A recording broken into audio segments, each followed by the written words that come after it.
Actually, Nolan, I'm going to meet you down here. That way we have a microphone for you.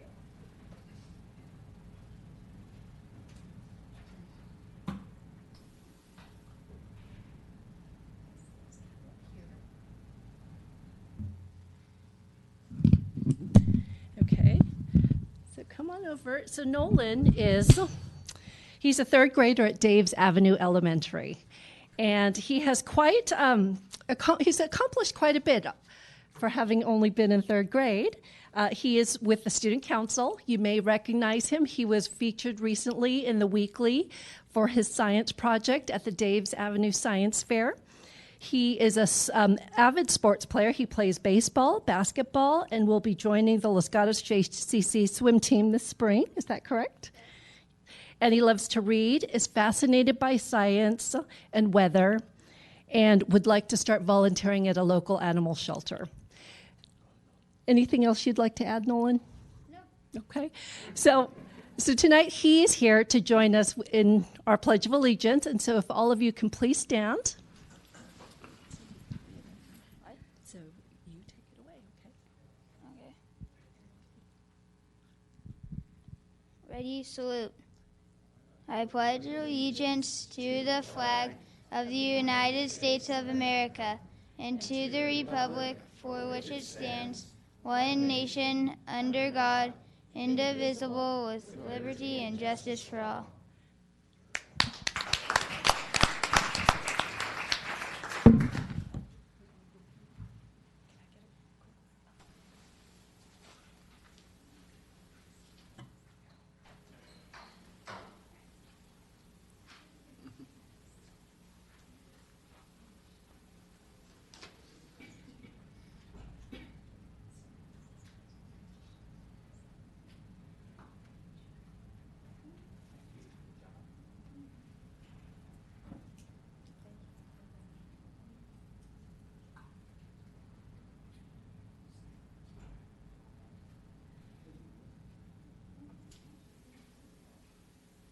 So thank you again for coming.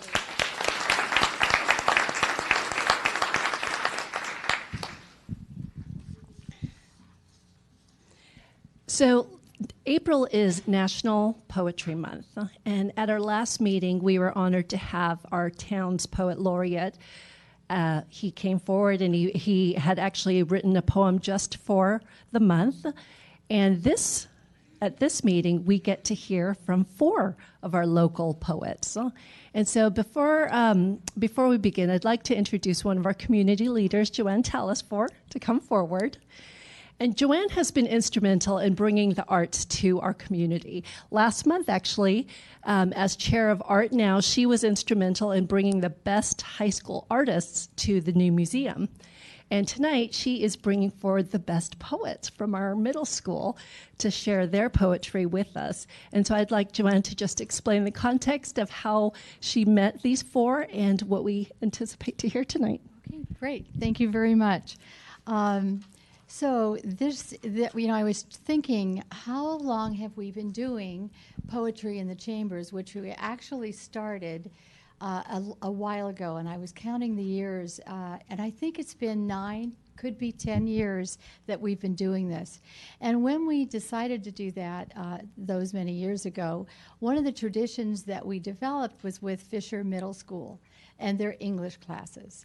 And this year, I am so proud of the 4 poets that you'll be hearing from who will be delivering their original poems based on a Where I'm From poem that was originated by George Ella Lyon.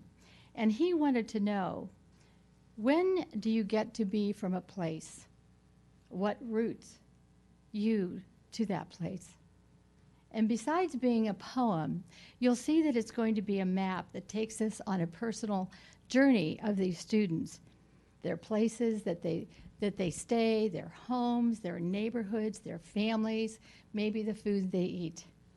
All of those things contribute to making these 4 students who they are and enhancing our understanding of who lives in our community and the connection that we might have to them. I wanted to give thank you to Sarah Landry. Are you here tonight? Do I see you out there? She was trying to make it, and I hope she did, but thank you for working with these students. The first student, they'll each introduce themselves and their poem, but I will introduce Robert Nathanson. Robert?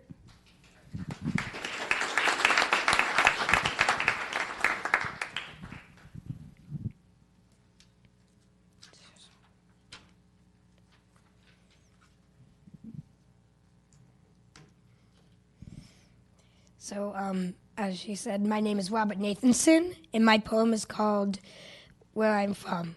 I'm from jelly-filled donuts, ease and cold ice and snow, taller than the house, with grass and bugs covering the backyard beneath the towering snow. I'm from moving to Los Gatos, making this amazing place what I call home. I'm from being with my dog, following like a shadow beneath, all around, and always beside, living as long as I can remember. I'm from being born 1 month early, with less breath in my lungs, still finding my voice, being heard, and sharing my opinion. Small lungs does not mean small voice. I'm from the friendship from my first dog. His words were filling, his tenderness soothing, his heart unwavering, his strengths unbendable, the whole is unmendable. I'm from new friendships with another dog, replacing a spot in my heart where my old dog once sat. Like in a hotel in Japan, someone must check out for someone to check in. I'm from my new dog, Bailey. She flutters with life and playfulness, reminding me that life's biggest problems can be solved with peanut butter and tummy rubs. Thank you.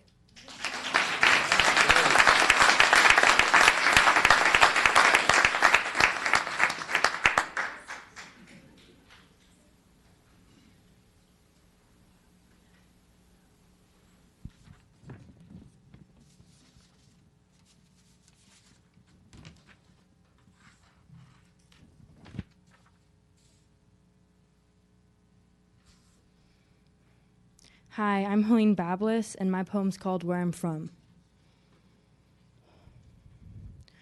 I am from laughter, sweat, and grit. I am from prancing and playing in the rain, glistening in the lightning, as my brother and sister stand with me. I am from hard work. I am from the beach and the waves, as if the rhythm of the push and pull matched my heartbeat. I am from late-night dinners to dreadful singing, from the pipe downs to the hand-me-downs. I am from the navy blue couch, watching Avatar repeatedly, from the little me begging not to watch it again. I am from the Spartans, from the cats, from a workhorse and a mastermind, from the bullet that was shot to being here with us. I am from the heart of kindness, from Curious George, to the loyalty of my companions showing me the path to success.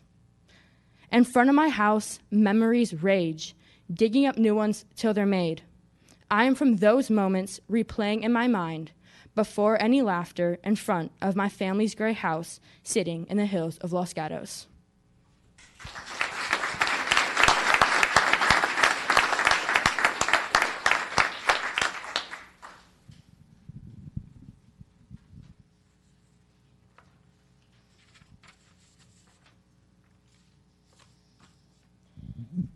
Hello, my name is William Marr.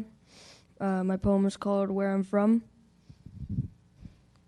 I am from Los Gatos, from California, from the movie Caddyshack. Funny, humorous. It looks like spending time with family.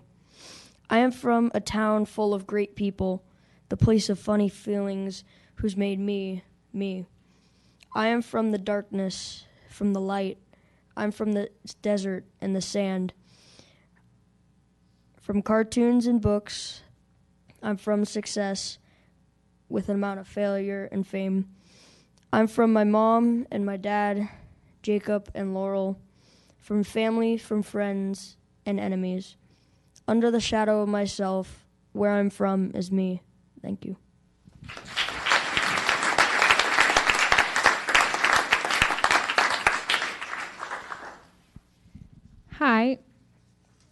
My name is Maddie Tatar, and this is where I'm from.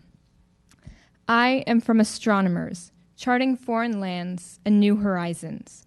From the rusty spades in the garage, rarely used but never forgotten, digging us up and planting us in new locations. From the suitcases stored under the bed, with ghosts of places traveled and thrills of places to see, from Los Gatos to Plymouth to Salvador, Brazil. I'm from pencil shavings and eraser marks, the crinkle of written on paper, the indescribable smell of a brand new book. I'm from the days of playing endlessly with my neighbors, to homework at the marked up kitchen table and sizzling cuisines, different each night. I'm from the beating of my heart and the rhythm of my step, from Beethoven's symphonies resonating out of the violin, to performing hundreds of Broadway musicals in the shower. I'm from the paths I have paved, the friends I have made, the times I spoke up and was proud. I'm from cheerful occasions spent with my family, laughing and joking until too tired to carry on. From French words spoken to me by my father, an always insightful mother, brothers that are always willing to play, and a pug that I couldn't do without. I am from memories gathered and stored, constantly dotting my mind and creating a constellation of who I am. I am from stardust held in the hands of adventurers and opportunity seekers, building me a road to travel on and look back at where I'm from. Thank you.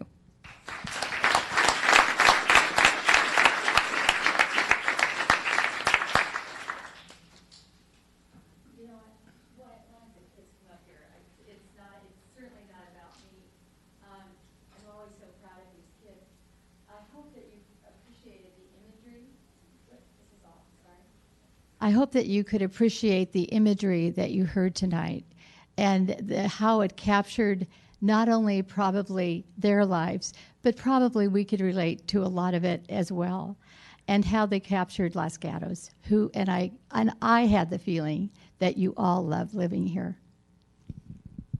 Thank you.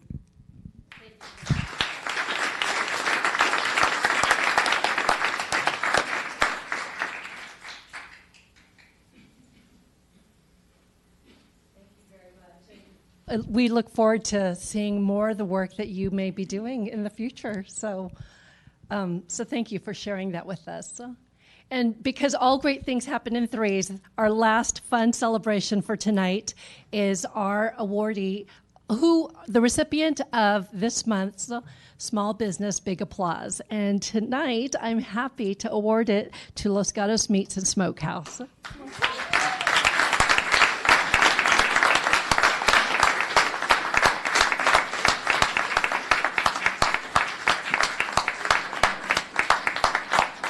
So I'm going to hand this to you, and then I'm just going to, I have a copy myself, and I'm just going to read real quick what is on there, because I learned a lot here as well. So Los Gatos Meats and Smokehouse is one of the longest-running businesses in Los Gatos, dating back as far as 1891.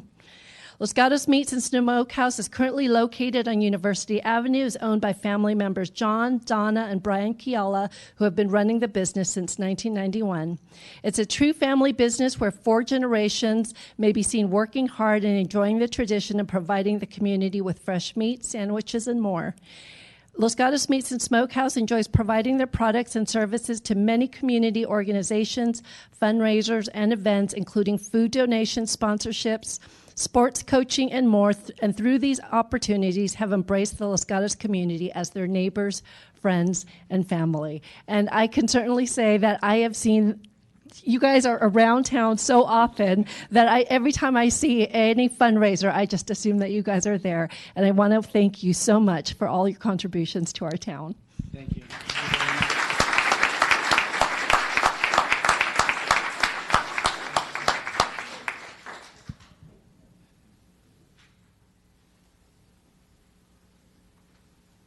So I'm going to pass this so you guys can introduce yourselves and then any words you'd like to share.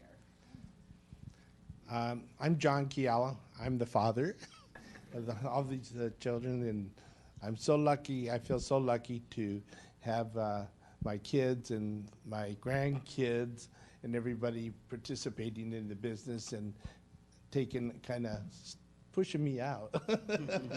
But it's been a good business. We've lived in Los Gatos for over 45 years, and we've owned Los Gatos Meat for over 25 years. So it's really an honor to be part of the community and take part in charities and different things that the community has. Okay, here's my son, Brian. Thank you. My name is Brian Kiala, and I've been living in Los Gatos 43 years. So again, I've coached the high school baseball team here. I've coached numerous pony league teams, softball teams, and it's just a great honor to get an award like this from the town. We really appreciate the council and the town of Los Gatos for this great honor, and it's just we work really hard, a lot of those families, so I'm sure people walked in there and seen us yelling at each other probably more times than not. But all that stems from the passion we put into the business, the passion we put into the town, and we really like this area, and we really like to keep Los Gatos great. You know, one of the greatest comments we always get are when nice thing is a lot of young kids now, I see these kids coming up and talking. A lot of them come in for sandwiches from Fisher. A lot of the kids that when I started in the business were coming in from the high school now are having kids and coming back. And that to me is one of the greatest honors because they really, truly appreciate, you know, what Los Gatos means. When they fly in on a plane coming back from college, their first stop is Los Gatos Meats. And so people just gives another great reason to come to Los Gatos. You can run the trail and eat a big old sandwich and you still feel good about yourself. So, yeah, we do really appreciate it, you know, and my kids go to school with a lot of the members here, and so really appreciate it. Thank you very much. Oh, I'm okay. You covered everything. That's my granddaughter. She's in the business, been with us for a year in the business. She came out of college and went to work for us, so she'll be speaking later. I just want to say that I am just thrilled with this honor, and I have all my life have wanted to belong to a community. My dad being a Navy man, we moved a lot. When we came to Los Gatos, settled, I said, this is it. I'm digging my roots here. My kids are going to grow up here. And we did it. They grew up here. Brian was born in Los Gatos. We went through all the schools. And now it's such an honor to be recognized. And we're so thrilled to be a part of this community. We love it. We love all of the people in the community. And this is just quite an honor, and I feel like my dreams have gone up and over the moon. So thank you all, and do come see us at Los Gatos Meats. Thank you so much. Thank you.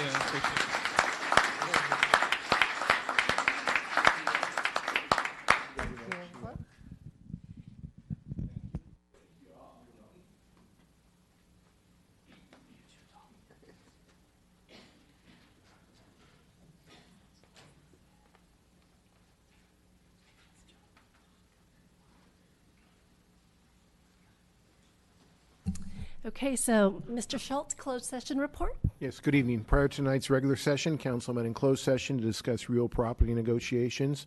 No action was taken by the council. It requires reporting under the Brown Act. Thank you. And at this time, the council members will go through various reports that they'd like to share with the council since our last public hearing. I'll start with Councilman Leonardis. Thank you, Mayor. Since our last meeting, I attended 3 meetings on behalf of the town of Los Gatos.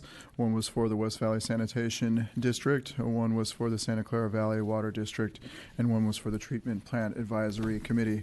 And all the agendas and things are posted online. Councilmember Jensen? I have nothing to report. Okay. Since our last public hearing, there was a community meeting that Assemblymember Evan Lowe had in Los Gatos. I was there as well as Vice Mayor and Councilmember Leonardis. And since our last meeting, Cities Association had their meeting. This is where all the cities in Santa Clara meet on regional issues. And the big issue that was discussed at that time, it was the night before Santa Clara County was about to go into court over their lawsuit for a preemptive lawsuit for funds that may be lost with immigration enforcement. Vice Mayor? Thank you, Mayor. In addition to the one you mentioned, I also on 4/6 attended the VTA board meeting as an alternate. I was observing rather than sitting in the chair at that time. On 4/8, as a VTA board member, I got a tour of the new BART station, construction tour, the two new BART stations at Milpitas and Berryessa. On 4/8, I attended the Amman awareness event at the Arab American Cultural Event Center, where Zoe Lofgren was the keynote speaker. 4/10, 4/10. In addition to stopping in with the mayor, I also attended the Risk Management Oversight Committee for the Silicon Valley Clean Energy Authority, where I'm chair. On 4/12, was my first member as a sitting LAFCO commissioner instead of an alternate. The big talk there, the big item there was a 7-acre annexation into Montecito. Several commissioners wanted to see progress on annexing the county pockets before allowing this annexation. So just so you know what LAFCO is thinking about filling county pockets. On 4/12, I chaired the Silicon Valley Clean Energy Board. Significant discussion there was on the type of renewable energy to buy versus the cost trade-offs. On 4/13, I attended the VTA Policy Advisory Committee, where we reviewed a revised next-gen service plan. If you recall, the old plan had Los Gatos losing bus service to downtown and the high school. In the revised plan, they now have bus service to downtown, past the high school, and to El Camino High School in El Camino Hospital, and it continues on to the West Valley College. The other thing to note is they actually increased the frequency of the bus to downtown Los Gatos, so I think we're very happy with that.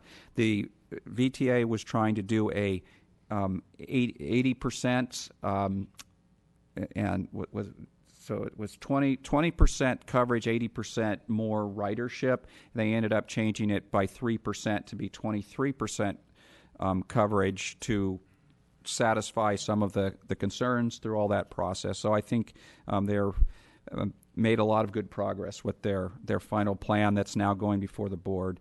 And on 4/17, I received a board member orientation for VTA. Councilmember Spector. Thank you, Madam Mayor. Since the last meeting, I had informal meetings with members of our volunteer and business communities in downtown Los Gatos. I also attended a program presented by Congresswoman Zoe Lofgren on the issue of immigration, in which, among other points of her presentation, she discussed what, if any, requirements are imposed by the federal government on local governments, and what, if anything, the federal government can do within a local jurisdiction. Thank you. Thank you. Ms. Pravetti, Town Manager Report. Yes, thank you. I have 3 items for you this evening. First, Art in the council chambers that you see here will have a reception on Thursday, April 20th at 6 p.m., and everyone is welcome to join us. On Sunday, we're having our Spring Into Green event starting at 10 a.m., and at 11:30, our mayor will give the state of the town, and there'll be other festivities, so please join us then. And finally, we are continuing our Youth Commission recruitment. Applications are due on April 28th. Thank you. Thank you. So at this time, we are about to look at our consent agenda. We have 10 items that are placed there. These are items that will be acted on in one motion unless something is pulled. At this time, I do not have any cards from the council members to pull any item, and I don't see anyone moving forward from the audience, so I look to the council for a motion.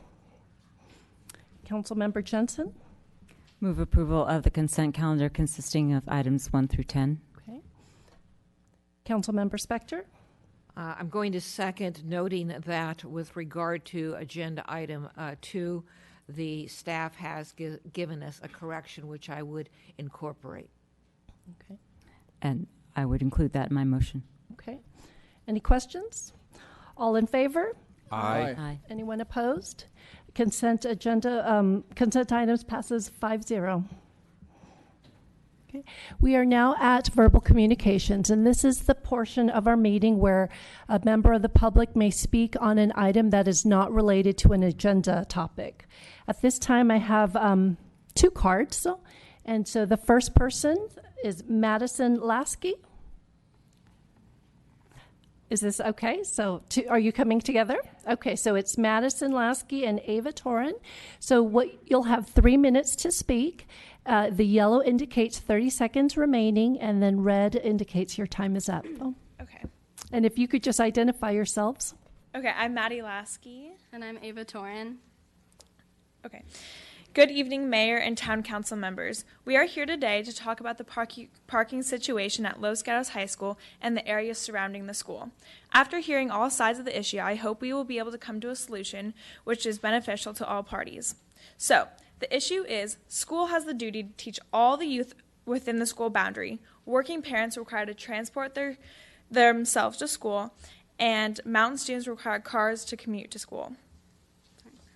Our solution is schools should tighten down on parking permits. Since we do purchase our parking permits, we have a solution for our permits to work at the 90-minute parking time slots, or at least be for 2 hours at the 90 minutes, some other way of parking since we do purchase our permits.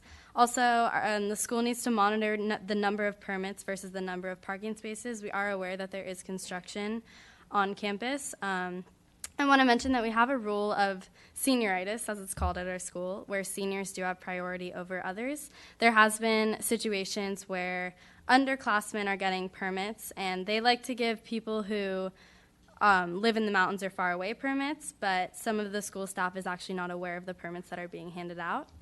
Another one is that schools should increase parking capacity after the conclusion of the construction.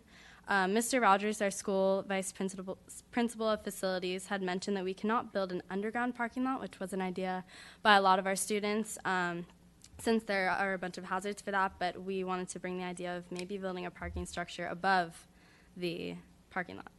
Just an idea. Yeah. And then we have been presented with ideas to help the situation. For example, students within 2 miles should not drive, carpooling, and extra parking at Balzer Field.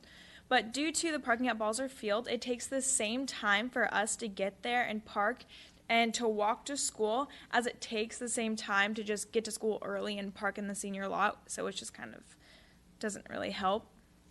Yeah, and obviously these solutions that we've been told, carpooling and all these, don't work. So we're trying to come up with a solution. Another problem is on Church Street. There's an issue where permits are where you can park there with a permit for 90 minutes, and the people have gotten tickets for before the 90-minute slot. And and there's also, we can't move our car during tutorial, which is another issue for us getting tickets as well. So then we've decided that the town should be able to request the school to revoke permits for problematic individuals, such as littering or disruptive students. Thank you for taking the time to listen to us, and I hope we can resolve the issue on behalf of all of the LGHS students. Thank you. Yeah. Thank you. Any questions? Okay. Well, thank you very much. This is timely that you spoke. We had a long discussion about this at our last meeting, and we'll make sure that when we meet with your principal and superintendent, we'll share some of the items that you shared with us. Okay, so we now move to our public hearings. Number 11, other business, PPW job number 13-31, Almond Grove Rehabilitation Project, Phase 2. Ms. Peterson, welcome. Thank you very much. Good evening, Mayor and Council members. Lisa Peterson, Town Engineer. Tonight I'm here to request that the Council approve the low bid for the Almond Grove Phase 2 project to Vanguard Construction, and also authorize the Town Manager to enter into an agreement with Vanguard, who is the low bidder for this project, for a total of $7,981,382.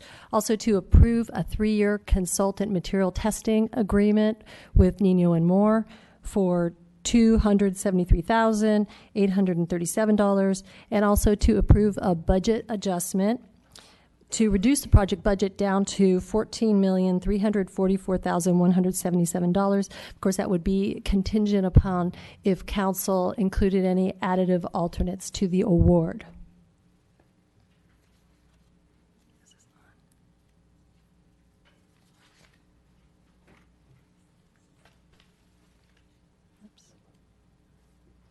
Did I do this again? There we go. We opened bids for the Almond Grove Phase 2 project on April 5th, and we opened them publicly at the clerk's office. We had a total of 3 bidders, and the low bidder came from Vanguard Construction for about $7 million.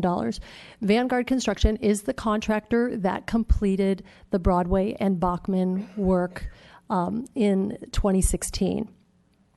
So per council's previous direction at the February 7th meeting, we did remove sections of the asphalt concrete street areas that were within the Almond Grove Phase 2 project area from the base bid. However, we did then go ahead and include those as additive alternates.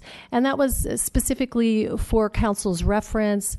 And additionally, if council did want to include those for additional scope to the contract, they would have that ability to do that. So, of course, inclusion of any of these additive alternates would require that we increase the cost of the approved agreement for Vanguard to a corresponding amount with the additive alternate. And just to remind council, those areas of asphalt streets were Bayview, and that was a section between Pennsylvania and Main Street. The bid came in for that at $380,000. Also, there was a section on Bean, and that was a section that was west of Massal. That bid came in at $160,000. And there was also a section on Nicholson. It's a steep area, that steep section on Nicholson, and between Glen Ridge and Massal. So again, as I mentioned, any inclusion of these would require us to increase the award amount to Vanguard. And here is the map, again, that shows those areas of asphalt streets within the Almond Grove Phase 2 project limits, and those do correspond with the additive alternates 1, 2, and 3. I did want to go quickly through the fiscal table that's in your report. We did change up the fiscal table slightly, so I wanted to go through that with council just for your information. The number that we have at the top left of the fiscal table does show the $17 million number. That is the total project budget for the Almond Grove project. This number is found in the capital improvement project budget book for fiscal year 16-17. We're also showing the expenditures and commitments that we have for fiscal year 16-17. Additionally, we are showing the total amount that we are expecting for the Vanguard contract and material testing, which is showing at about $8.2 million. And something else that we have shown is we pulled out some other Phase 2 costs just for council's reference. We are showing what our anticipated staffing cost is. This is for transparency's sake, so council can see, what we anticipate those costs to be. Additionally, we have shown a project reserve. And this is really because this is a 3-year project. The staff costs are over a 3-year period. Also, during typically our construction contracts would be a couple months during the summer. So when you have a contract that's lasting for 3 years, there can be more cost uncertainty. So ultimately, if we look at what the project budget is and look at the expenditures and commitments and additionally our anticipated costs on the project, and we subtract that from the project budget, we would have about $3.3 million that the council would have available to appropriate during the 17-18 budget process. Now, additionally, if the council did decide to include all of the additive alternates, that number would go down to about $2.2 million. So our recommendation tonight is to approve the award to Vanguard Construction as the low responsive bidder, to approve a 3-year consultant material testing agreement with Nino and Moore, and also to approve a budget adjustment. Thank you very much, and I'm available to answer any questions. Okay, thank you, Ms. Peterson. Councilmember Jensen. I think I've got 4 questions, if that's okay. I'm not sure they're all for, well, one's not for Ms. Peterson. My first question is, the first 3 questions, I'm just trying to make sure that assumptions I'm making are correct. So awarding the contract to the low bidder, number 1, to Vanguard, is not optional. That's required by state law, correct? Yes. Number 2, is that similarly not optional and required by state law? I'm sorry, can you repeat that? Number 2, the consultant, is that also not optional and required by state law because they're the low bidder?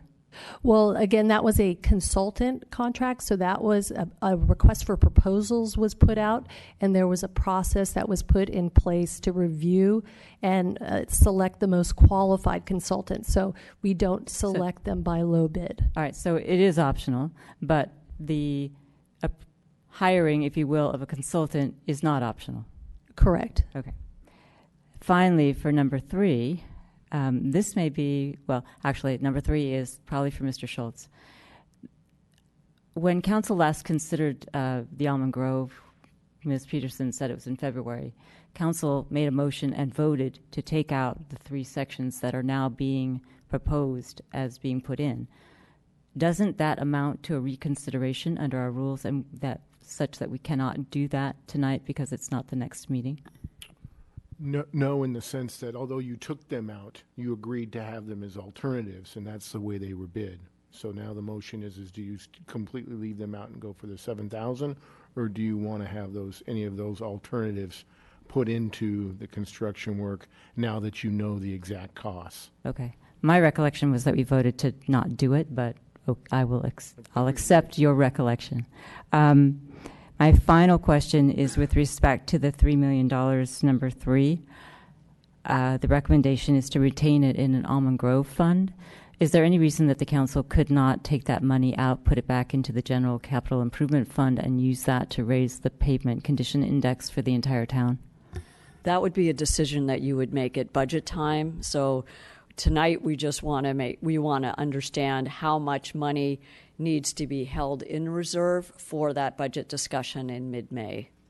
But that would be one of your options. Okay, so just to follow up on that to make sure I understand. So the recommendation says approve a budget adjustment, decrease the authorized project budget, blah, blah, retain the excess up to $3.3 million in the Almond Grove reserve for allocation. It's an accounting. Do we need to do that?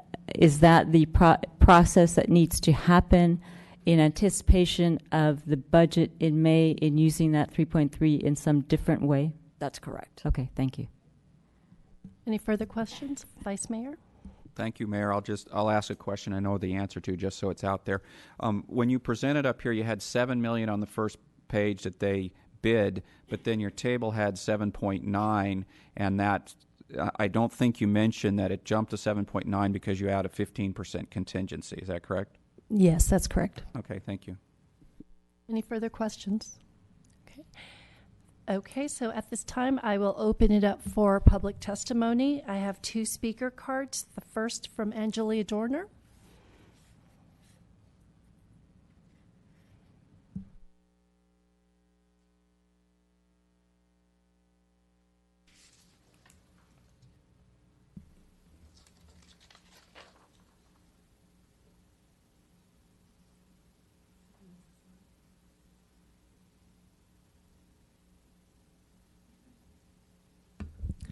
Hello, Angelia Dorner, a very proud resident of the Almond Grove. First off, thank you. Thank you very much for putting up for the last 3 years through all these discussions. My first talk here was October 4th of 2014. Should have been 1914. A long haul for residents, staff, as well as for you. So again, I really do thank you. I do have just a couple of items that I'd like to share with you. As far as the 3 items, the 3 alternative items, I really don't think there's any reason to do Bean or Cat's Hill other than the curbs and maybe a couple sidewalk slabs on Cat's Hill. But for Bayview, there is significant drainage issues on house number 12, which is a dead end where Pennsylvania comes in. I guess it was just never done properly when they did that overlay on that piece of concrete. So I really ask you to reconsider that small piece of Bayview. It's a small piece. I don't know why the cost is that high, other than the fact that I don't think they took the old concrete out, which we may need to consider if it's going to ruin how long the overlay might last. The other thing is to confirm the scope of the work to be done on 3 driveways on Bayview. No other streets have this kind of situation where it looks like an entire driveway or private property area is being done with concrete or something. There's only 3. None of the rest of the driveways anywhere are done that way. The other thing is with utilities. We have always been at a disadvantage of knowing what our utilities, the state of our utilities are, because the roads have been so old.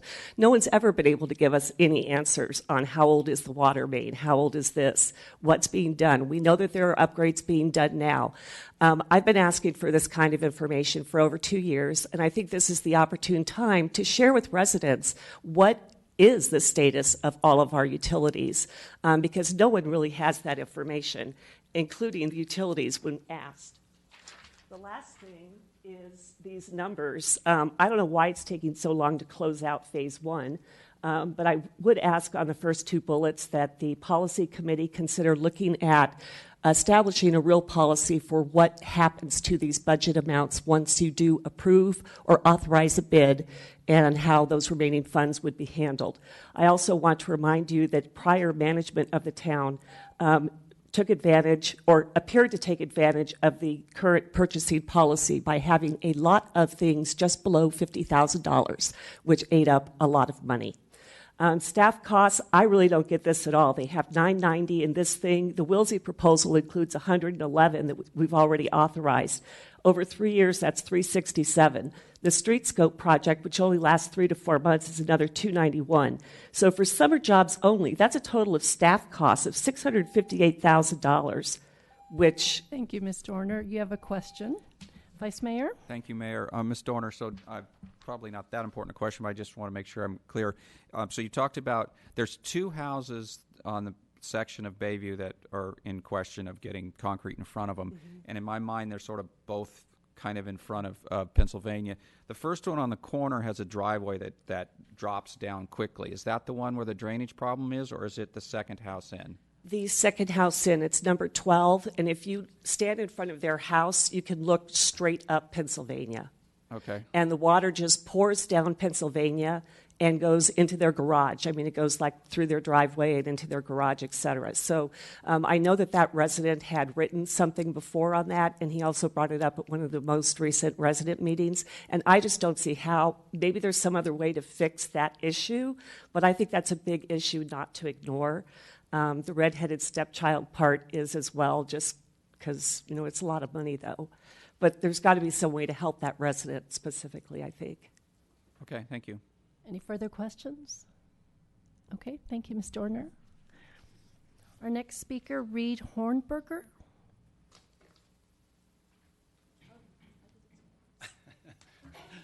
This was not planned. I'm the resident at 12 Bayview. I don't know Angela, but it just turned out this way. Can I flip that on, please?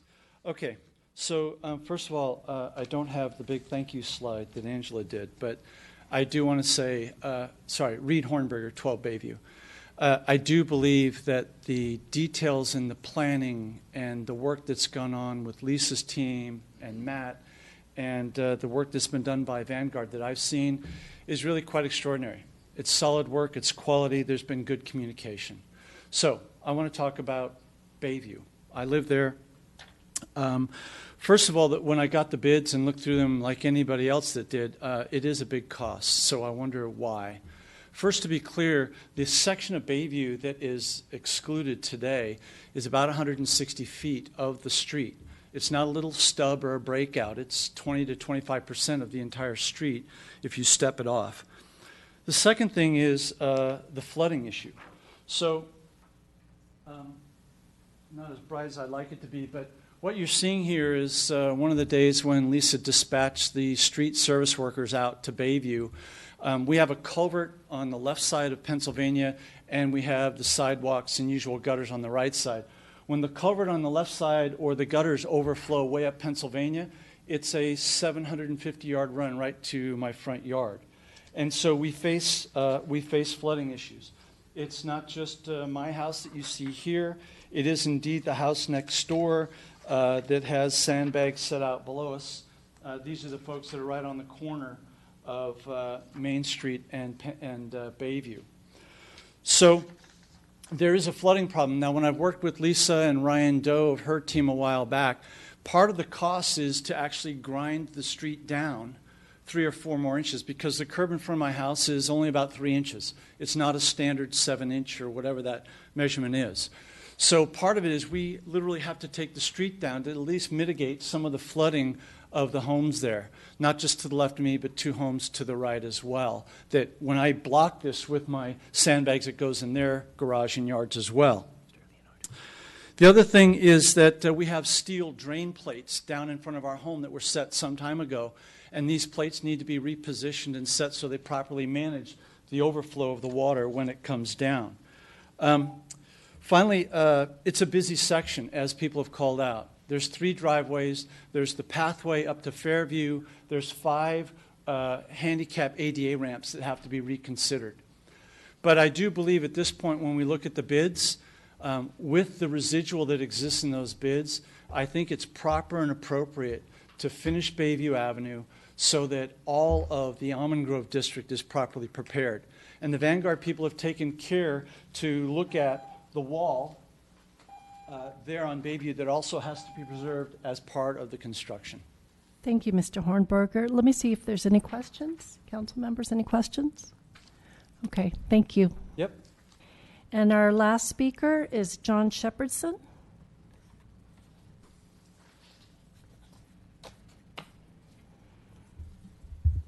Good evening, Mayor and council members. Briefly, 4 points. 1, the Almond Grove streets, the paving that's been done looks really good. Bravo. It's a good start. Second point would be an encouragement on my part, and I think many others, to wisely use the funds for the further work to be done. And last point is thank you for all your work on this project. Okay, thank you, Mr. Shepherdson. Any questions? Okay, seeing none, that's all the speakers I have for this item, so I will close public testimony and look to council for further questions of staff. Vice Mayor, and then Council Member Spector. Thank you, Mayor Sack. So I guess let me just lead in to say I'm really happy that Vanguard is the lowest bidder. I got a lot of feedback from residents that they did an excellent job with working with people. So, kudos to Vanguard. And so that's really good that not only are we saving a bunch of money, but we got a very good contractor that I think people be happy with if they continue the same kind of work. I have maybe 2 questions. First question is, Vanguard was $1 million less than the next bidder. Why were they able to be $1 million less? So Vanguard was actually, I think it's about $2 million less. And when talking with Vanguard, they felt that they had a good handle on the work out there because they had done both Broadway and Bachman previously. I think they had a lot of processes that were already in place. So types of material submittals and things that they have to put in, things that will be the same this time around. I think it was advantageous for them because they see that those are things that they're going to already have put in place. They're not going to have to put a lot of effort in there. They have the crews that have already done the work, so they understand how to do the work. I think that we were able to have a very good collaborative relationship with them, still getting them to perform a very high quality work out there and a lot of public outreach. And like with any contractors, if they're looking to fill their schedule, they will, of course, provide the best bid possible. Thank you. Second question. So let me go to the Bayview section in question. Last time we discussed this quite a bit, and I really struggle with the idea that it's $400,000 to effectively change asphalt to concrete for 2 houses worth. There's not even any houses on the other side of the street. I went back and looked at it closer. I see lots of cracks in the asphalt, so it doesn't look like it covered the crack slabs underneath it very well. So I'm, was starting to rethink that. I guess a couple questions. So there's only sidewalk on one side of the street. Are you planning to add sidewalk on the other side of the street? Is that part of where the cost is coming from? The question is really trying to understand why so much cost to add that section. Yeah, so I think there's a couple things that we need to keep in mind regarding Bayview. There's a couple conforms that are going to happen there. There's 2 major streets that it intersects. So it's intersecting with Pennsylvania. It's also intersecting with Maine. And with this type of concrete pavement material that we're using, when you have those types of intersections, you're going to have special types of conforms that go along with that cost more money. And additionally, it also just require more reinforced concrete pavement, so those areas have higher amounts of reinforced concrete pavement than other sections of street. We also do have 5 new curb ramps, and although the curb ramps throughout the project from Vanguard's bid was what we would typically expect. Ramps have been coming in pretty high recently, so 5 ramps can add a significant amount of cost. I think the other thing that we need to keep in mind is that because of the flooding issue that was brought up, there are a number of storm drain improvements that are occurring on that. So there's additional trench drain that's being put in. We're doubling the amount of trench drain out there. We're putting in another inlet. We're putting in some more piping. Anytime a contractor gets into having to go underground, sometimes there is some cost uncertainty there. So there are times that they will up their costs because they're just not sure what they're going to run into.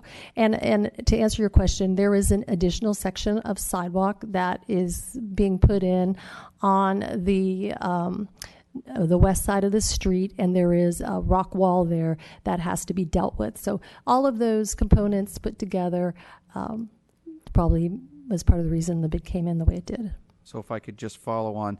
So the trench drain wouldn't happen if we don't add this section. All of that, the drainage you just mentioned, will not happen. All of that is part of the additive alternate, yes. And then I'm trying to think about where the 5 curb ramps are. Are you having to do the curb ramps on the south side of Main Street also, even though Main's not getting the work? Yeah, so we're putting some curb ramps there as well, correct. And so do you feel like, Pennsylvania's a pretty steep street. Can you solve the flooding problem if you've got water coming down that street really fast? Well, I think that no matter what council's decision is tonight, we certainly need to go out there and try to rectify this problem. And the last piece, the speakers talked about basically higher curbs. Are you going to lower the street or raise the sidewalk to achieve this? Oh, so in this instance, we are actually going to be lowering the street somewhat, which is one of the reasons that we're having some of those conforms and having to conform into driveways, which was mentioned. Okay, thank you. Councilmember Spector. Thank you, Madam Mayor. A couple questions. First of all, when monies are set aside, for example, there's an additor of, let's say, a 10% contingency or 15% contingencies. If those monies are not used, where do they go, and how does the council know where those monies went? So what would happen with that money is it would stay in the project. When the project is closed out, that would be money that council could appropriate to other projects. And when would council become aware of that fund of money, and in what process? Typically, when we close out the project is when we know what the remaining funds are in the project. And it would be reported back to council? Yes. Okay. And then going back to Bayview, I agree with the vice mayor. That was an issue that got quite a bit of discussion when we made these decisions. And if we changed the materials. Well, right now, are we doing anything on Bayview on that portion of it? No. All right. So we're looking at what material we use, and then if we addressed it tonight, if we said, let's say concrete, would that go to the issues that were raised by the speaker? If council decides they want to include the additive alternate tonight, it would include all of those elements that are currently shown on the project plans in additive alternate number 1, because that is what the contractor bid on. And would those changes, modifications, address the issues raised by the speaker? Yes, it would address the drainage problems. All right, thank you. Councilmember Leonardis and then Councilmember Johnson. Thank you, Mayor Sayoc. So, Ms. Peterson, you're saying it's an all or none on the alternate. Can we say we just want to do the Bayview portion, but take out the Bean portion and the Cat's Hill portion? Sorry, so let me clarify. Because there are 3 additive alternates, the council can opt to include 1 or all 3 or 2 of the additive alternates in any order they would like. So you do not need to include Bean or Nicholson. You could just include additive alternate 1, which would be Bayview. Thank you. And I have one more. I wanted to get a better understanding of the consultant testing agreement and why that is necessary. Yes, so any project that we do material testing. It's very important. And the way that most of our specifications are written, we have quality control and quality assurance. The town is responsible for quality assurance testing. So we want to go out there and make sure that the strengths are appropriate and that the strengths of the soil are appropriate, the strengths of the concrete and the asphalt. So we do testing within certain intervals that are actually specified by the specifications on every street. And it's basically to ensure that we have the best quality project and that our project is going to meet the 50, 100-year requirements of a concrete street that we are expecting it to meet.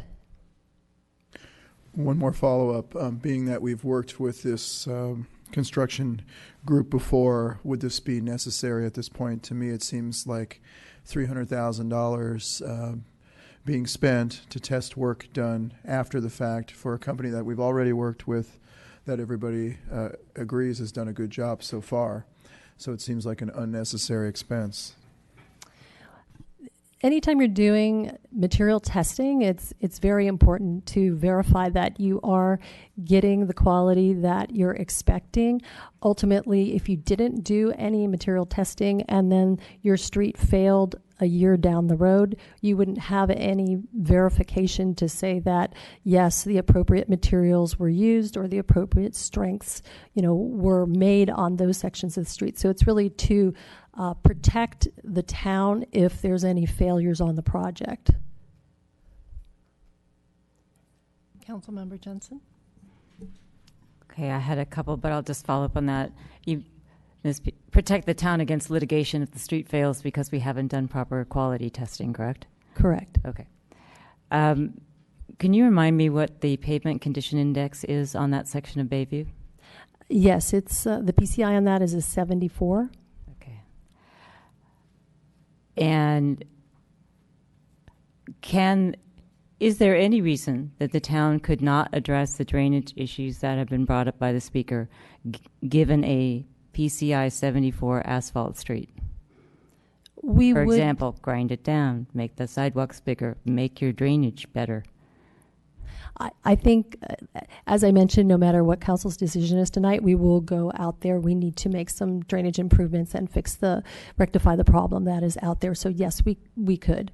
Okay, so just so I make sure I understand your answer, there is absolutely no reason that the town cannot fix that drainage problem with an asphalt street. We can fix the problem. Okay, thank you. Any further questions? Councilmember Spector. Thank you, Madam Mayor. First question, following up on that, do you have a cost of doing the drainage repair if you don't do it through the $400,000 estimate here? I don't have that cost. Do you have any sense of what it would be in terms of magnitude?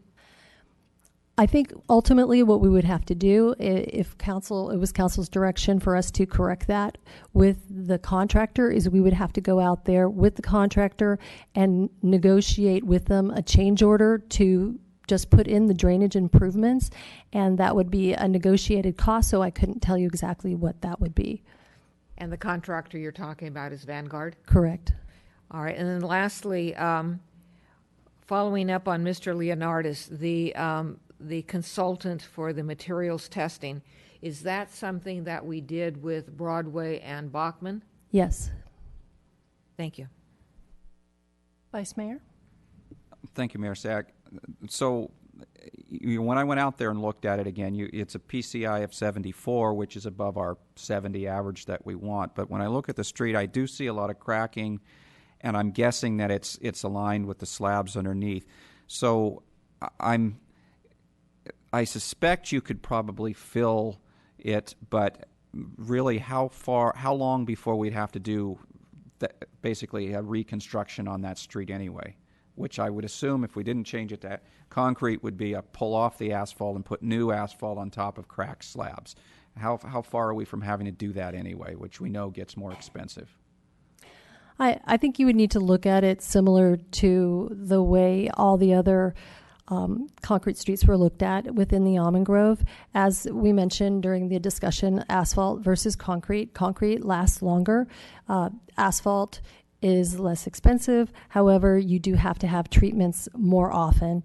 When those treatments would come up on this particular section would probably depend on how fast it continues to deteriorate. Any further questions? Okay. Would anyone like to venture towards a motion? Councilmember Johnson? Okay, I'd like to make a motion, but I'd like to break it down with the recommendation that we have on number 1, tackling different issues. So the first motion is to approve the award for the low bid from Vanguard Construction, Almond Grove Phase 2 for $7.9 million and a 15% contingency. Okay. Councilmember Leonard. I will second that. Okay. Any comments on this motion? Okay, so I'll call the question. All in favor? Aye. Aye. Anyone opposed? So that first motion passes unanimously. Okay. So my second motion goes with paragraph 2, which is to approve a 3-year consultant materials testing agreement with Nino and Moore for the Almond Grove Phase 2 reconstruction project for $273,837, including a 10% contingency. I have a question for staff on this item. Is it possible for us to postpone the vote on this portion this evening until we get more information on this topic? Because it seemed to me that this was not an issue in any of our previous discussions when we approved the first phase of the Almond Grove reconstruction. And I would just like to know a little bit more about this and if this can be done at a later meeting when we get more information on the subject. I would say that it should be approved with this meeting. It is part of what we need to do to start the construction. It will delay the construction if we don't have this in place. It does take a while for us to get an agreement in place. It is a requirement of the specifications, and it is, you know, as I said, something we do on every project, every capital project we have out there. Okay. Do I have a Vice Mayor? I'll second the motion. Okay. Any questions or comments? I'll call the question. All in favor? Aye. Aye. Opposed? It passes unanimously, 5-0. Okay, I'm going to try a third motion, which is going to be more controversial, which has to do with number 3. So the gist of the motion is that we approve what's being called a budget adjustment set aside, and to consider whatever dollars are set aside, given the outcome of this motion, at our budget setting session to use for capital improvements throughout the town, which could include drainage. So my motion would be to set aside the $3.3 million savings that's anticipated by not doing the additive alternatives, Bayview, Bean, and Nicholson, that we decided not to do back in February. My reasons for saying that or including that as part of my motion are the same as they were in February. It seems like out of proportion expense for a tiny area, keeping in mind that the Almond Grove is 3% of the total streets of the town, and that we're talking about 160 feet of 3% at a budget of $400,000. It does not seem to me to be a reasonable use of the town's funds for that when it could be set aside as part of a capital improvement, potentially funds for use throughout the town. And if it makes sense to do that drainage at a cheaper cost, then the council should have that information before it goes ahead and approves something for $400,000, particularly when we have items on our agenda tonight where we're giving away grants that are budgeted at $109,000. We have requests for $178,000 to now then pave a street 160 feet for $400,000 doesn't seem like a responsible decision. So my motion is to not add the alternatives, to set aside that $3.3 million and consider any improvements for streets throughout the town, including possible drainage fix on Bayview for our budget session. Okay, I'll second the motion for the reasons also stated. Any comments or questions, Vice Mayor? Yeah, I have a question. So can we not add the sidewalk, that the area that doesn't have a sidewalk? Does it require us to add a sidewalk there? If we don't add a sidewalk, it seems like we also don't have to add a curb ramp, which could save money. It's a lump sum bid, so all of the improvements that were shown between Pennsylvania and Main Street would be included.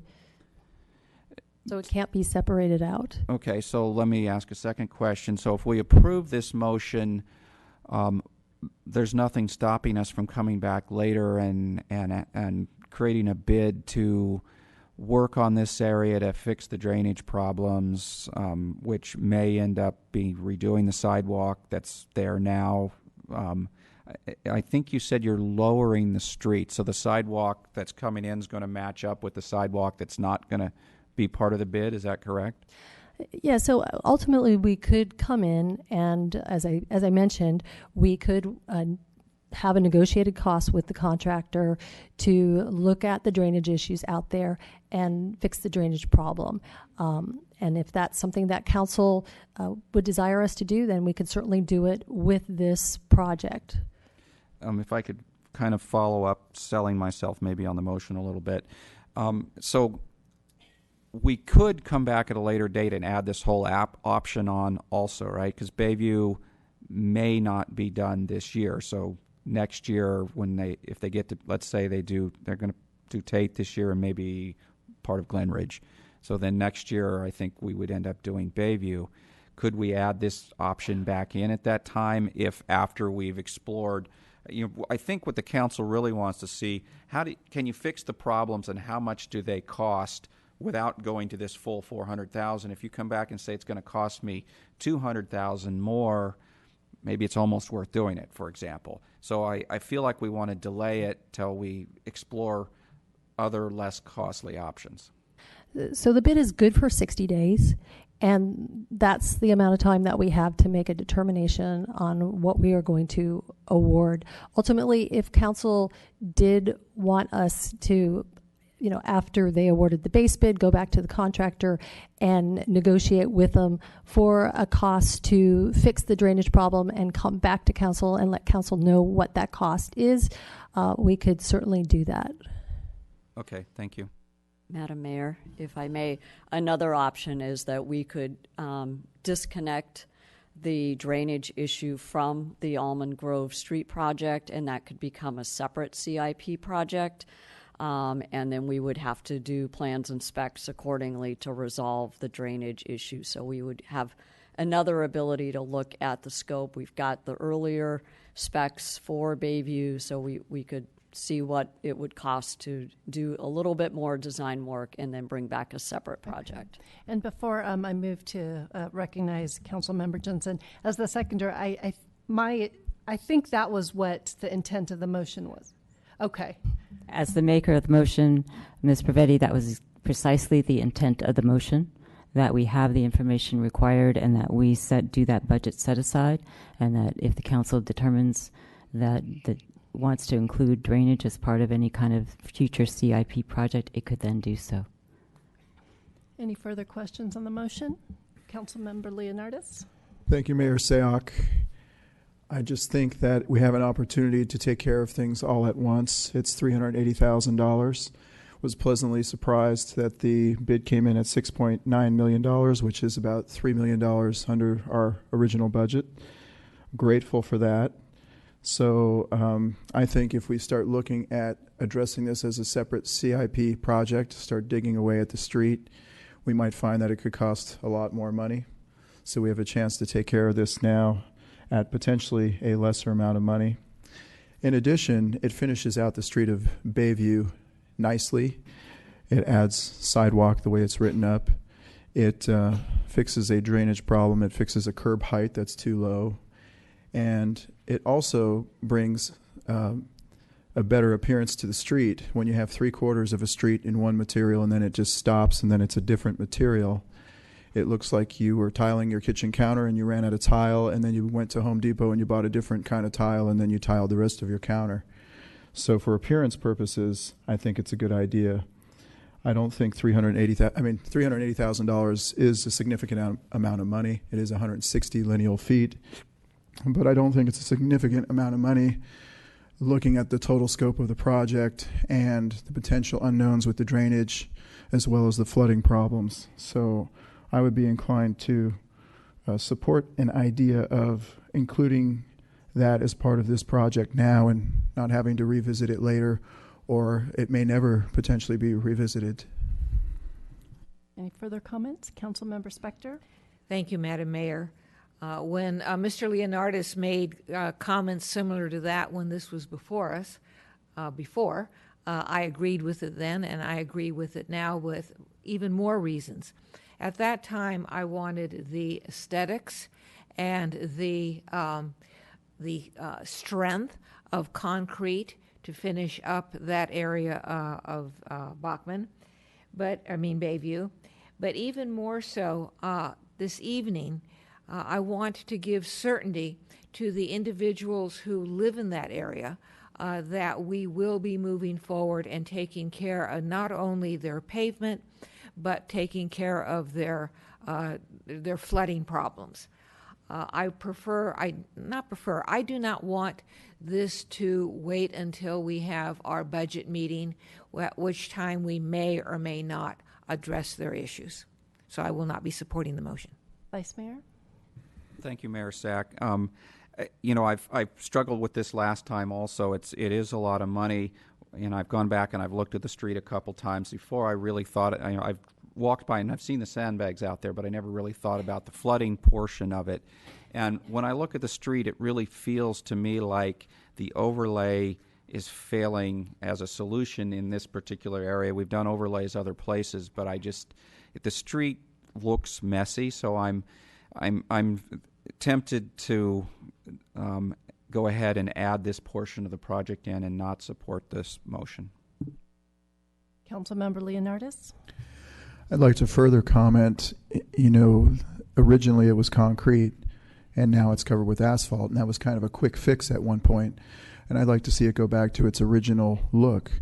I was kind of disappointed that the last part of Glenridge wasn't also included in this project. I know the pavement quality has an overlay there, and it was good, but we're going to be doing most of Glenridge in concrete, and we're leaving that last part unfinished.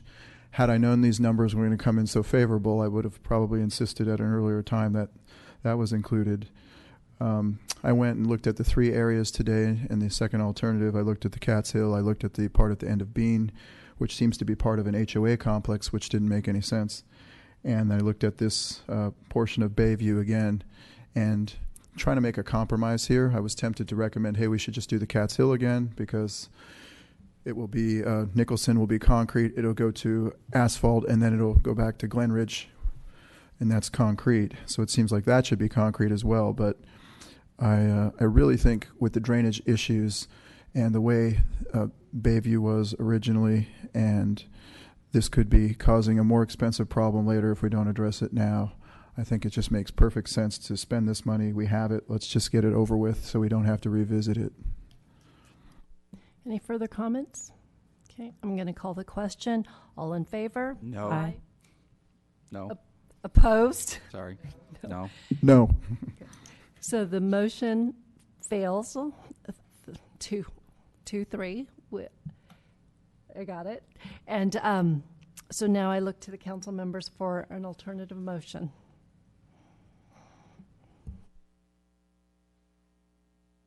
Leonardis. Thank you, Mayor Sayoc. I move that we approve with the portion of the program that includes redoing the end of Bayview. Second. Okay. Any questions or comments? Councilmember Jensen. I will not be supporting the motion for the same reason that I made the alternative motion. We are responsible for the infrastructure for the entire town, not just for a single neighborhood or area. And it is our job to use our money wisely to make sure that the entire town is taken care of. I respect those homeowners on Bayview, but it's 160 feet for $400,000. And there are other areas of the town that have other issues. And I cannot support digging up a pavement quality condition index 74th Street where throughout the town we are at a 66. So spending $400,000 to dig up a street that's in better condition than the rest of our streets, to me, does not make sense. Any further comments? Vice Mayor?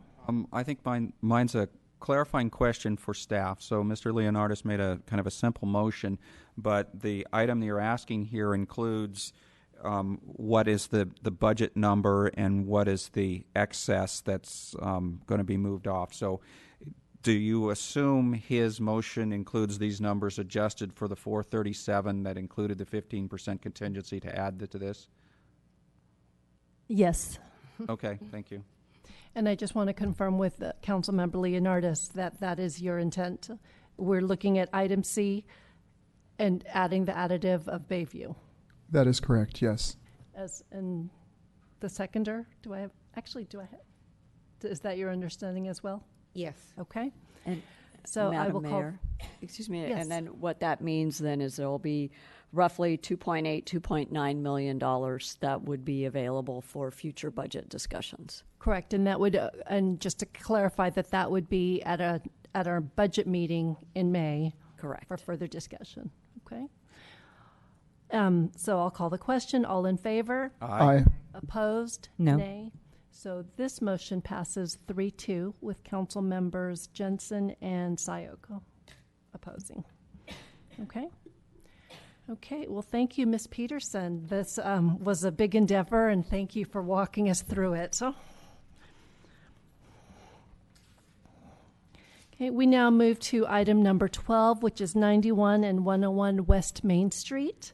This is a conditional use permit application U-16-008, APN 529-01025. Welcome, Mr. Hill. Thank you. Levi Hill, Associate Planner. Good evening, Mayor and council members. The project in front of you tonight is the proposal from the Los Gatos Coffee Roasting Company, requesting approval of a modification to their existing conditional use permit at 91 through 101 West Main Street.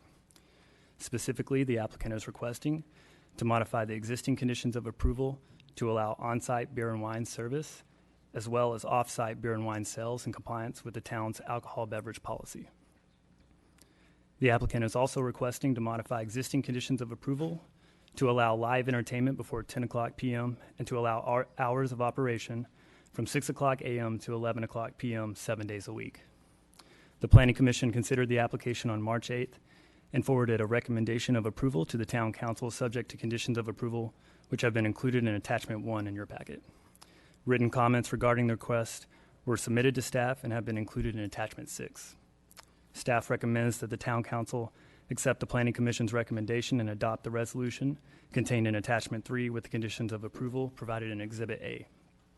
This completes staff's presentation. However, I'm happy to answer any questions. Thank you. Any questions, council members? Okay, seeing none, we'll go ahead and begin our public hearing. Ms. Hope, as the applicant, you have 10 minutes, maximum of 10 minutes. Thank you very much.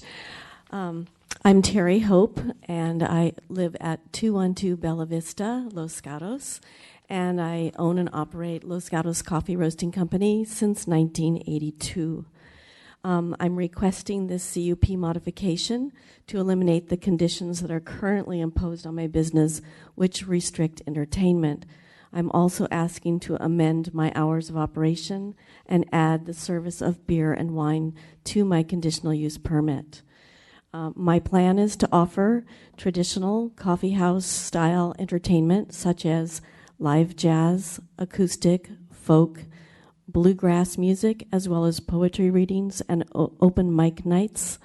The performances will allow the business to provide an attraction for evening clientele and allow my business to be on par with other establishments that are offering a venue for light entertainment under the town's new entertainment ordinance.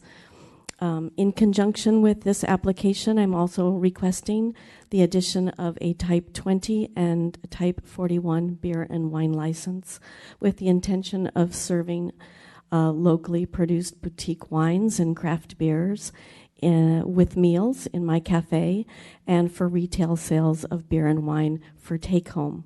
I'm also requesting the addition of a designated tasting area for a measured pour wine tasting and wine appreciation activities. I'm requesting these changes so that my business can remain competitive in an evolving marketplace by adding contemporary products and services which meet the high expectations of today's sophisticated clientele.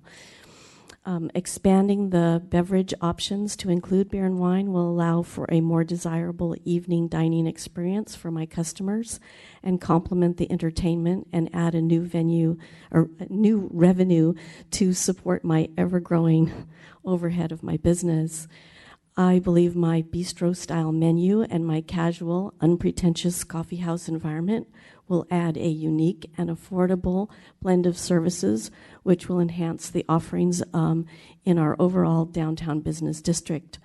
I have thoroughly canvassed my neighborhood with information about my proposal. I've held special meeting with my neighbors, and I've communicated with the business in my vicinity, to which I've had a very enthusiastic response. And as you know, I have received a unanimous recommendation for approval from the Planning Commission. So in conclusion, I hope that you will do the same tonight. Thank you. Thank you. Vice Mayor and then Councilmember Jensen. Thank you, Mayor Sack. Ms. Hope, just to be clear, so you're requesting and Planning Commission agreed for beer and wine and music until 10, but your store can stay open until 11, and this is all days of the week, correct? I'm requesting it for 7 days a week, so I never have to come back and ask you again to change my hours. Entertainment and beer and wine service would end at 10 p.m., but we still need a wrap-up time to have customers exit and for our cleanup and such. So we're asking for 11 p.m. Okay, thank you. Councilmember Spector. I'm sorry, Jensen. Ms. Hope, can you tell me, well, the Planning Commission recommended one of the conditions being that you cannot serve wine and beer outside. Correct. Where's your outdoor seating, and what is your understanding of the rationale for that, and wouldn't you want to serve it outside? I do not want to serve alcohol outside. That's not consistent with the ABC policies. My front door ends my service space. We do have the benefit of sidewalk benches that belong to the town and also a ledge seating in front of my windows, but that's not included in where we would be serving it. Everything would be inside, and nothing would be leaving the doors, the front doors of the building or the back doors for that matter. Okay, thanks, because I didn't understand that the outdoor referred to where everybody sits. Okay, outside on the sidewalk. That's really a public area. Yeah, okay. They may take coffee That's out really there, but not alcohol. Okay, thanks. Any further questions? Okay. Well, this is a public hearing. I don't have any further speaker cards. So with that being said, I'll go ahead and close the public testimony. Thank you. Okay. And council members, any disclosures that you would like to share, that you need to share before we go into questions and or comments and or a motion? Okay. Councilmember Leonardis. I'll go make a motion to approve the recommendation in the staff report as found in attachment 3. Okay.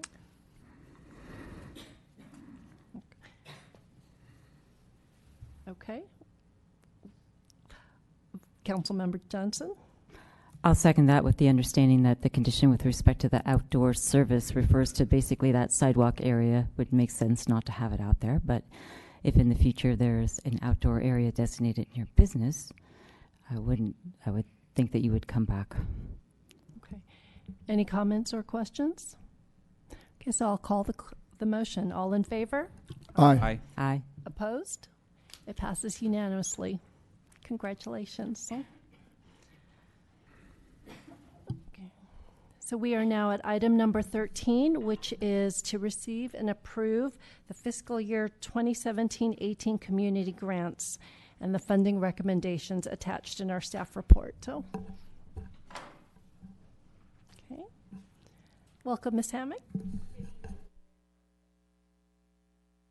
Good evening, Mayor and Council. My name is Shalane Hammock, and I'm a management analyst in the Town Manager's Office. I'm here to talk to you about the community grants.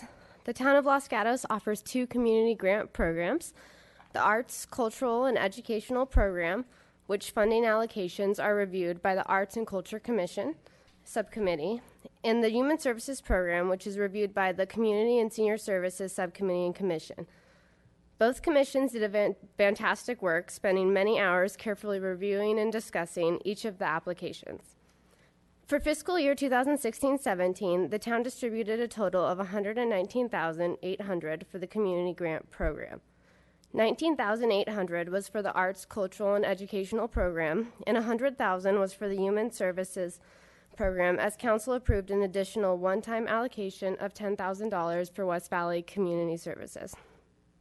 For the 2017-18 Community Grant Program, staff indicated to the subcommittees and the commissions that the funding availability is $19,800 for the Arts, Cultural, and Educational Program and $90,000 for the Human Services Program as based on the previous year's budget.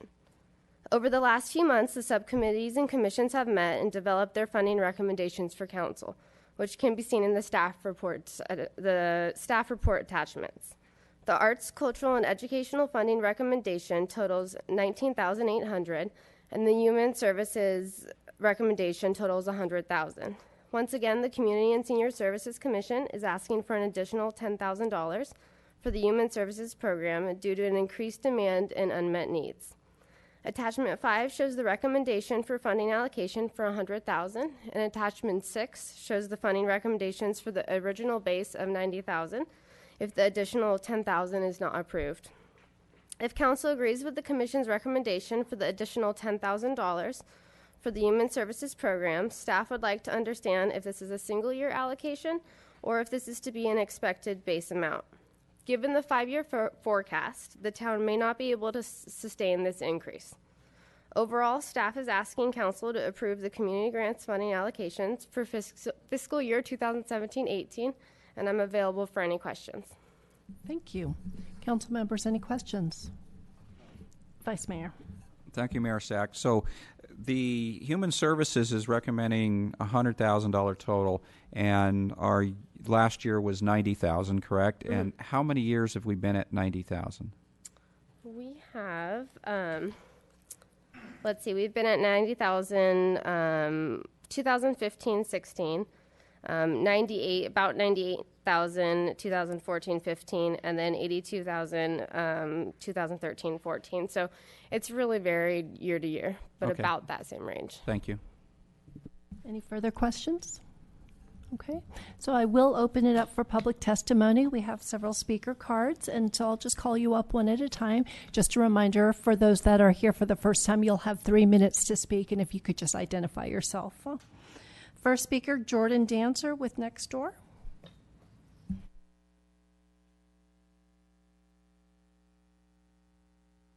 Good evening, Mayor and Council. My name is Jordan Dancer, and I'm with Next Door Solutions to Domestic Violence. I don't want to be confused with the neighborhood social site.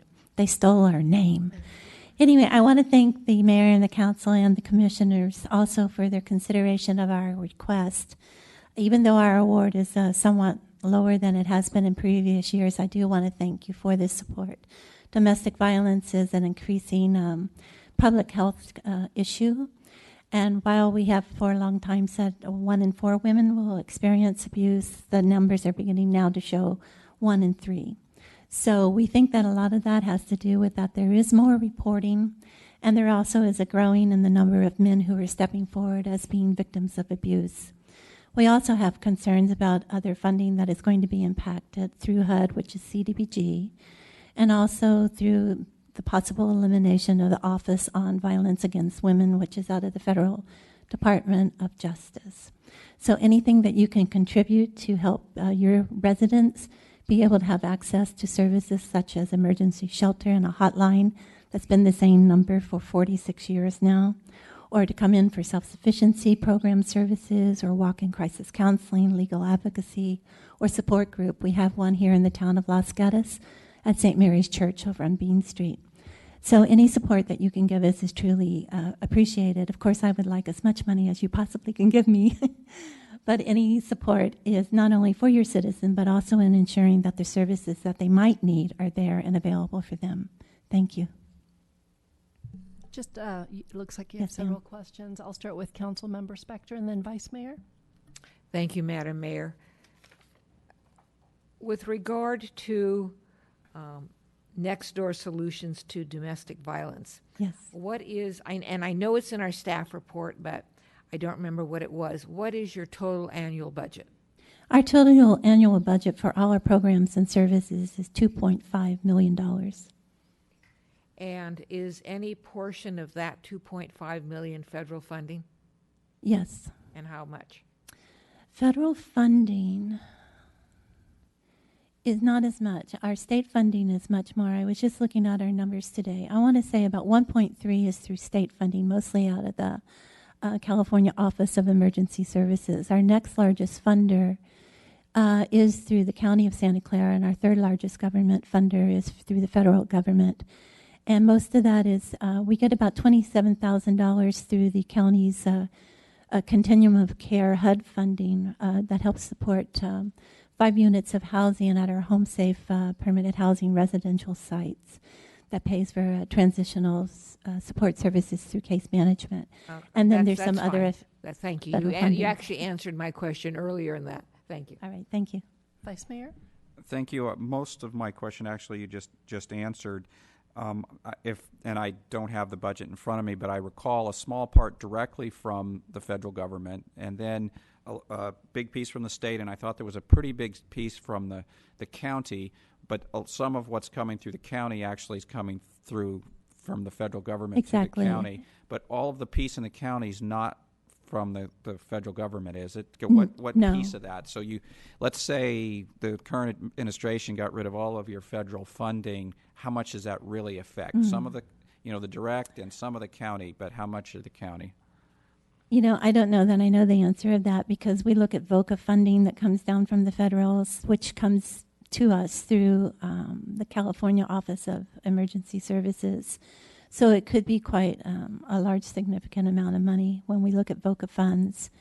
And I don't have that answer, but if you like, I can research it tomorrow and come back to you with that. But it would be significant. Okay, thank you. Yes.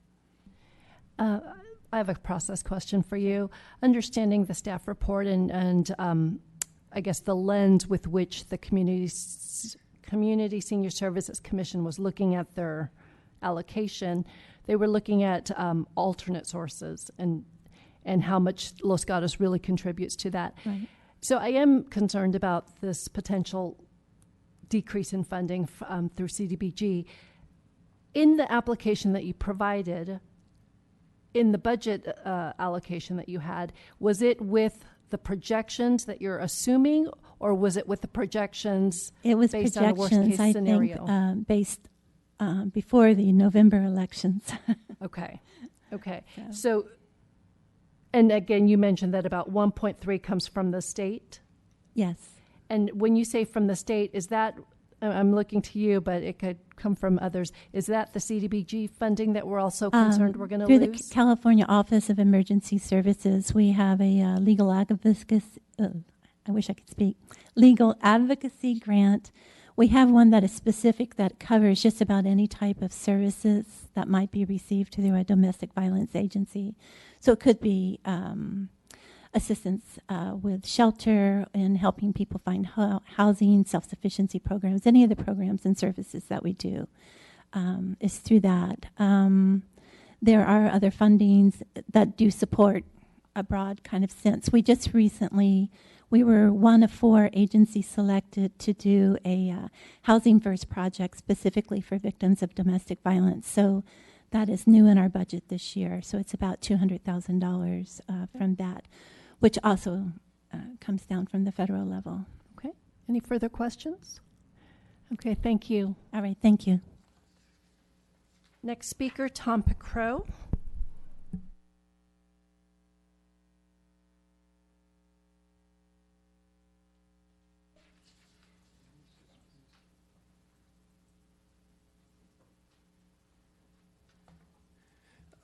Hello, Mayor, councilors. I'm Tom Picrow, Chair of the Community and Senior Services Commission. I'm speaking on their behalf. First of all, I'd like to thank you for the generous support you provide over the past years for the Human Services Grant Program. This is on behalf of the Commission, on behalf of the townspeople and the service providers. Next, I'd like to respectfully say that we have a different view on the Commission from what the staff report was given to you, and that is regarding just the $100,000 versus $90,000 request for the total budget. For some time, and then a year ago at your budget meetings, we had requested an increase from $10,000 increase in general for the budget. I used this graphic at that time, which showed the growth in our senior population. It showed the budget levels that were actually expended for about the last 8 years by the town on the Human Grants Program, and what the value in terms of a CPI index. At that time, there was discussion. We also suggested tying to the CPI. At that time, there was discussion. Our understanding of the council discussion and then a vote for what to apply was that you agreed with the $100,000 budget as being a good level for our town grants program. Obviously, the town administration understood that differently as a single time increase. I would say that that $10,000 we use to solve a case management or the lack thereof in town, and that has been extremely successful with West Valley Community Services bringing care management or case management into town. And so the budget which the commission supports is what is number 5 in your attachment, which is for a total of $100,000. Third, I'd like to just point out very quickly a couple of changes that you'll notice right away in that budget. The philosophy behind those changes are, one, we wanted to partner with the Los Gatos Saratoga Recreation Organization to take advantage of that resource and try and do some things we hadn't been able to do and wanted to for some time. And second, we wanted to put greater focus, emphasis on things, services primarily within the town. And so you'll see we did add 2 programs, one for the Clubhouse program, which is scholarship for after-school children for working parents. The second one is to add a grief support program. And we dropped 2, which are the Y and United Way. Okay. Thank you. Thank you, Mr. Picrow. Any questions? Yes, Councilmember Spector. Thank you, Madam Mayor. Couple just general questions. There are issues that you've heard about the federal government reducing or potentially reducing funding to some of these agencies. Do you have any information as to which of the agencies on your list might lose federal funding? Or let's say not lose, utilize federal funding? Well, it's a complicated issue. I was personally concerned about Next Door Solutions as one, and we increased it slightly, but it's still well below what I would like. There are others, for example, Live Oak Senior Nutrition. It comes from the county, but the county money is coming from the federal money. So it's very hard for us to put a number on just how it's going, who's going to be hurt the most. Those are two which we particularly, I would particularly call out. And then West Valley Community Services gets substantial funds from the county, I believe. And as you know, the county budgets are now somewhat in question depending on what happens in Washington. Then the second question, I have personally been supportive of CASI, Counseling and Support Services for Youth, in part because of the services it provides for our students, and in part because of the reason that it was created. But I see that your commission is recommending a reduction there. Can you tell me why that was? Because it was a reduction from 5,000. From, yes. Was it $5,000 reduction? From last year, yes, that's right, from 15 to 10. I would first say these are hard decisions. They're not fun ones or easy ones. And what you may divine from looking at the budget somewhat is a reduction in some budgets to try and make available these two new items at the top, and one of them is for children, for school children, where to be able to provide scholarships, and these are considered important programs that keep children at risk from in a good environment. And so perhaps there was some balance there. I don't say it's adequate, but we understand the valuable service CASI does in terms of counseling. Thank you. Any further questions? Thank you, Mr. Becrow. Next speaker, Mary, you're going to have to help me out here. Goulart, right? Okay.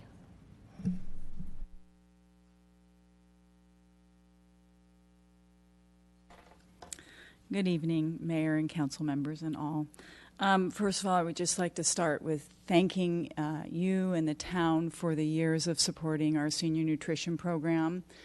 It is such a vital program that we provide for our seniors here in town.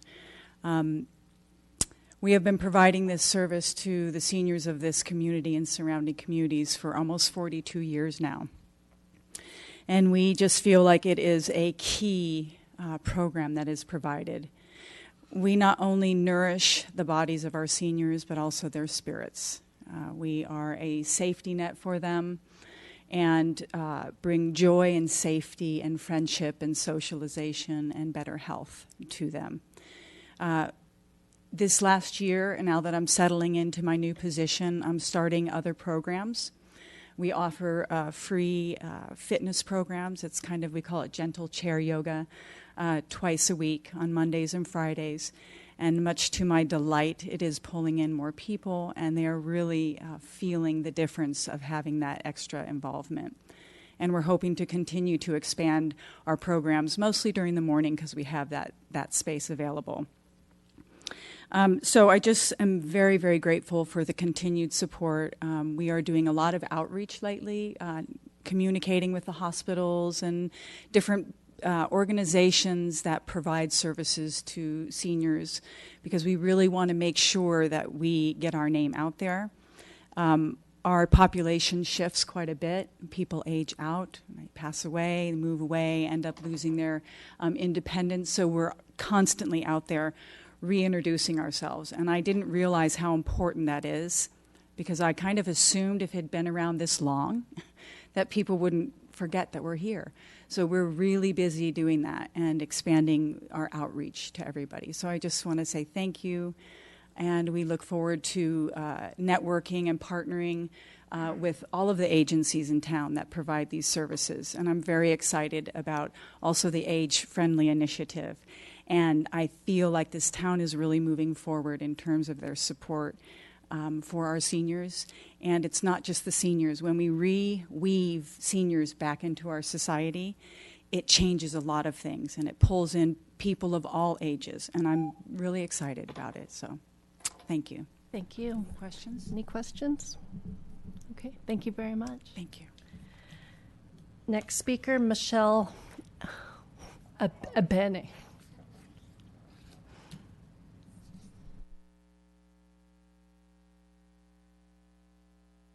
Hi, I'm Michelle Abene, and I'm representing the art docents of Los Gatos. And I just wanted to thank you so much for your support with our grant request. We're woven into the fabric of the community in that we teach art to the children in the schools, over 3,000 students in our district since 1973. And we have over 100 volunteers in our organization. And I just wanted to let you know that it's all comprised of volunteer members from our community, retired teachers, parents, grandparents. And they work very hard in providing things like print presentations, workshops, guest artist presentations, and our soon upcoming annual student art show.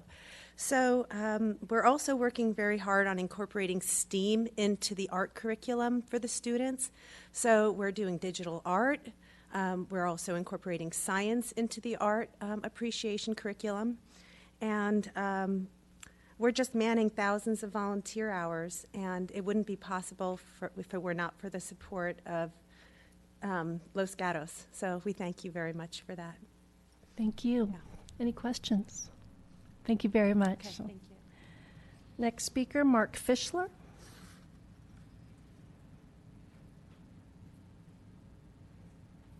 Good evening, everyone. Thanks very much for allowing me the opportunity to speak about my organization, Parents Helping Parents. My name is Mark Fischler, and I'm the new development director and the uncle of a special needs niece. We thank you because we've had almost 15-year partnership over the years. I think last year was the first year that we did not receive funding from the town of Los Gatos, and so we're excited to be up here again. Not quite the amount we had asked for was what was recommended, but I know how many worthy agencies are up here asking for money. PHP's been building bright futures for children with special needs for over 40 years now. We were started by two moms in their kitchen who realized that they needed to support one another. And each day parents arrive looking for help at PHP, and they leave with support and information they need to take the next step in their journey. We place a special emphasis on services to underserved populations, including those of racial and cultural minority groups, low-income categories, and those who have limited English proficiency or disabilities themselves. We offer services in English, Spanish, and Vietnamese. Our mission is helping persons with disabilities. Almost every one of our staff members and volunteers understand families of children of special needs. I'm one of the few people that work there that actually is not a parent of a child with special needs. I happen to be an uncle of a child with special needs. Some of our staff members have disabilities themselves, but I think the point is that our staff is uniquely qualified as they bring years of personal experience helping these families. I think it's interesting to note of the 128 Los Gatos children we've helped over the last year, that represents almost a quarter of the special needs children that are enrolled in Los Gatos schools. And we typically are helping these families multiple times. So we're really touching these families, in excess of probably 400 times a year. And so we anticipate being able to continue helping families as we move through the 17-18 fiscal year. And we're proposing, we think, because of just the sheer growth as more children are identified with things like autism, that we think we can help more like 140 children in the next year. So again, I appreciate any consideration you can give us. Any funding that we can get from you would be greatly appreciated, and I'd be happy to entertain any questions. Thank you, Mayor. So I see that you requested 2,000 and you only got 1,000. So Right. 1,000 sounds like a very small number to me, actually. But since sort of the numbers are small, I'm assuming you kind of have a large leverage with what does $1,000 mean to you? What do you use the funds for? How much more does, if we brought it from 1,000 to 2,000, what does that really do for you? And I appreciate the question. It's interesting. I just started in this job a couple of months ago. This is one of the first applications I filled out, and I found myself wondering why we didn't even apply for more than $2,000. But it does represent a small portion of our budget, as you can see from the application. I think that it's just giving us additional funding. There was a question earlier about how much these agencies receive from federal funding, and we do get about a quarter of our money from the Department of Education. We get another 20% from state funding. So we do have some funding sources from the feds and the state governments as well, and from the county, get about 10% there. An additional $1,000 just helps us serve more families and allows us to add more hours for the staff. And again, since we are supporting 140 families in Los Gatos alone, every little bit will help. Thank you. You're welcome. Any further questions? Thank you, Mr. Fischler. Thank you. Okay, now I'm really going to need some help. Sujatha Venkatraman?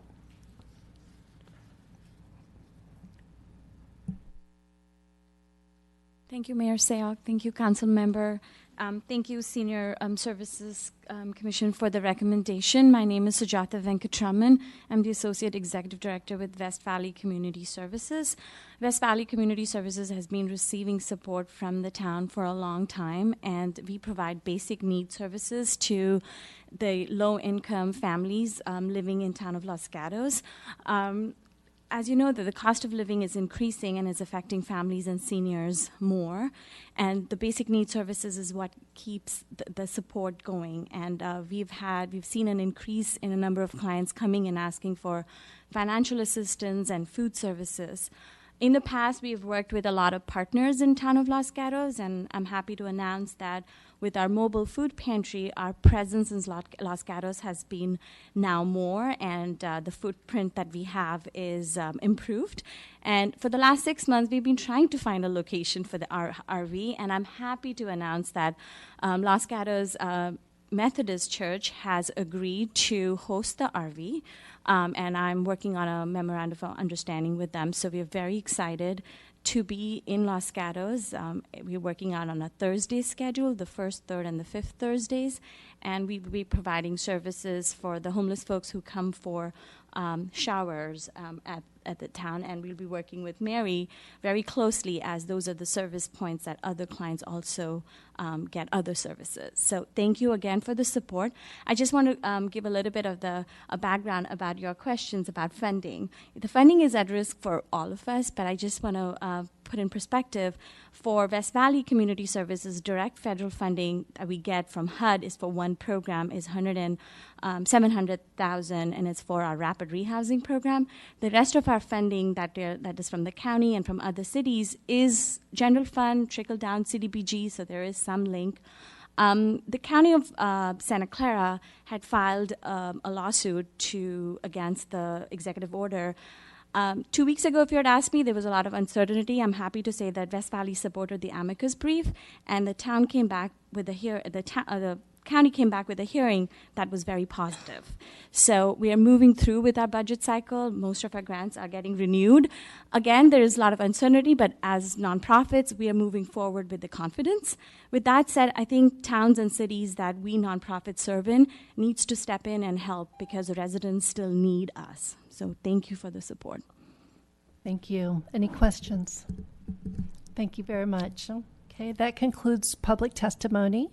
So I will close that portion of our hearing and look to council to see if there's any further questions of staff, any comments, and eventually a motion. Is Council Member Spector? Thank you. I'm going to start with the arts, cultural, and educational grants and move to approve the $19,800 recommended grants as noted by the Arts and Cultural Commission. Second. Okay, any comments or questions? Okay, I'm sorry, did you raise your hand, Ms. Provetti? Okay. I'll call the question. All in favor? Aye. Aye. Anyone opposed? So that does pass unanimously. Okay. Would you like to make a second motion, or was that just for that? That was just for that. Okay.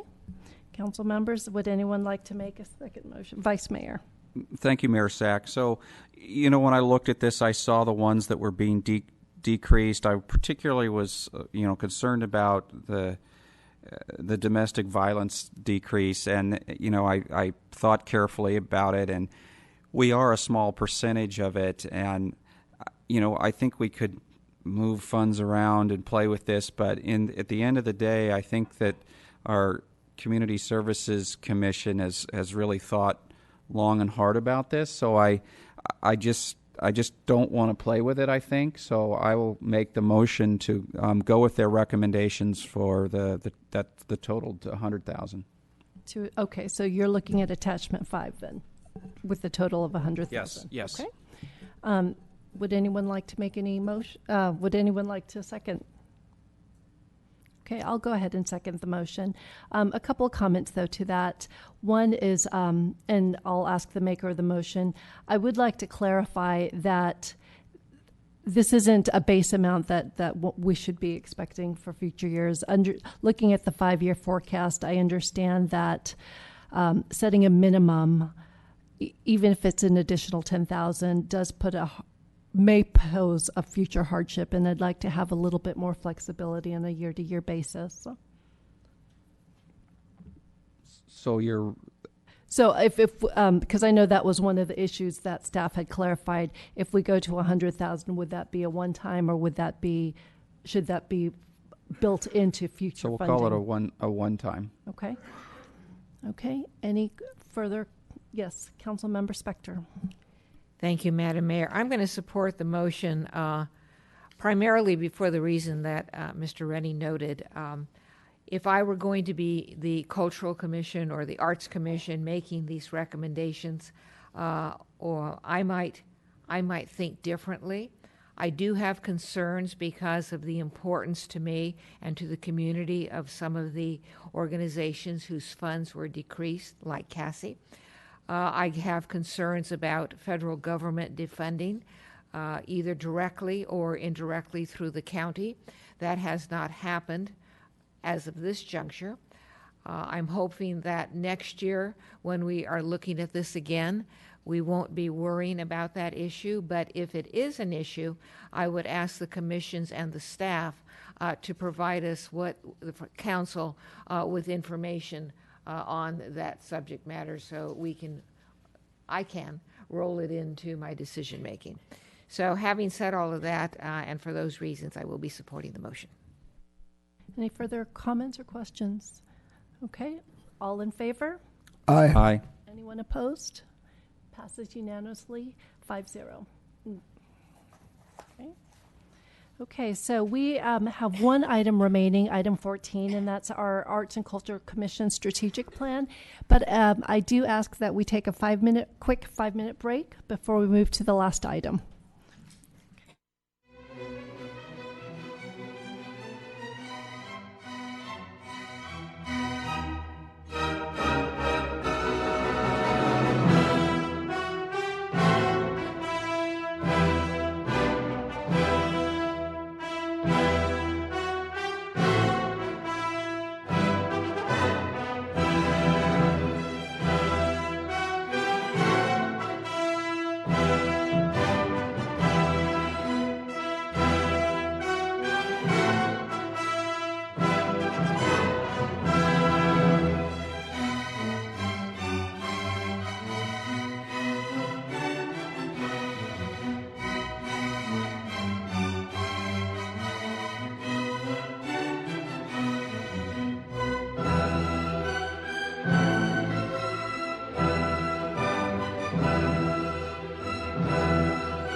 council members. I'm Maureen Kapanjabi, the chair of the Art and Culture Commission.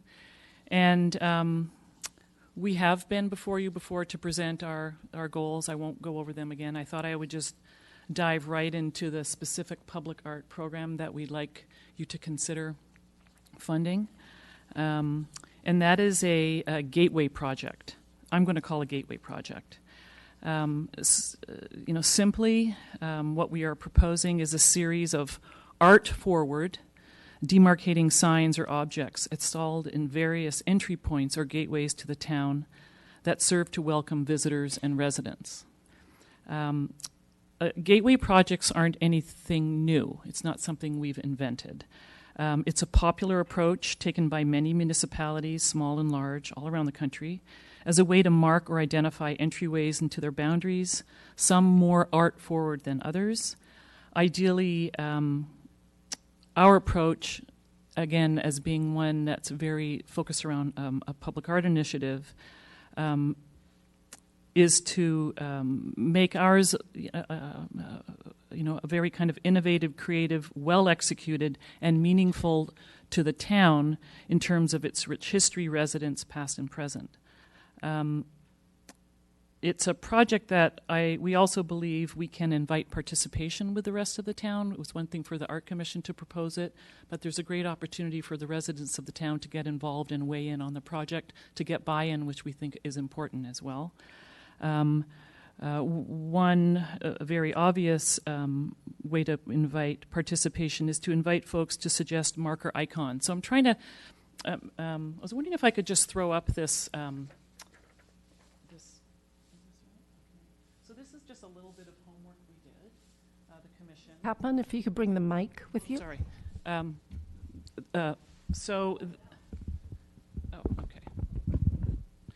This is a little preliminary map that we did to show you that we identified 11 gateway entry points into the town from north, south, east, and west. These are all potential sites to install these markers, or I don't want to call them signs, and we haven't determined yet what they are. But we can start with one on north, south, east, and west. We can choose whatever we want. We can invite input on that. We still would have to go and work with the town and probably the parks folks and others to determine what are the best locations and why and what's public land and private land. But here are 11 gateways to the town that we were considering for this project. What we also wanted to do was, rather than just put up a sign that says, "Welcome to Los Gatos," we wanted to be able to incorporate some of the iconic images or ideas of what folks have when they think of the town. So imagine the obvious is cats and mountain lions, but railroads, orchards, hills, trees, technology, marks like Forbes Mill, the actual person, Mountain Charlie, Victorian architecture, John Steinbeck. So these are all images and icons that can be included or incorporated into these designs at these various gateway locations. So let me just take this down. And just to further, we have been conducting a survey with residents, an art and culture survey, asking folks what they like about the art offerings and cultural offerings in the town, what they'd like to see more of. And this, I thought, was one great result of that survey, which is actually started in January, and it's going to go on through April. It's on the town website, and we have been to farmers markets and talking to people. We're going to probably be at Spring on the Green, and folks are invited to go to the website and take the survey. But one of the questions was, do you think it's important to strengthen the artistic image in Los Gatos? And 80% of respondents agreed. So there is some will there and some excitement to be able to maybe do a little bit more in terms of public art. In terms of funding, this is the second, one of our first goals was start to develop a public art program or some projects to recommend them. The second is funding, offer some funding mechanisms to be able to support this kind of initiative. Well, we would like to use the $25,000, which was allocated or perhaps allocated in public art funds from the town, to solicit design submissions and ultimately install at least one of the gateway markers by, I would think, this time next year. And we're recommending that this, if the $25,000 from the town comes as seed funding for this project, it can then be further funded ongoing through a private development fee, and that can be commercial and a residential fee that's based on a percentage of construction costs. And again, this kind of funding model isn't new. Lots of different municipalities have this kind of funding structure in place. For instance, in Palo Alto, any new construction above 10,000 square feet or more than 5 units is required to include art, a value of 1% of the construction cost, or pay 1% fee to the city. In Los Altos, any development over $1 million is required to include art of value of 1% of the construction cost, or pay 1% fee to the city for public art. In Walnut Creek, any development above 25,000 square feet, there's 1% dedicated to the funding of public art. And in San Francisco, just for an example, they have a public art trust. Now I know San Francisco is in Los Gatos, but you can factor the scale in however you like. The San Francisco Public Art Trust, which was enacted into law in 2012, all private developers in the downtown core are required to put 1% of construction cost towards public art.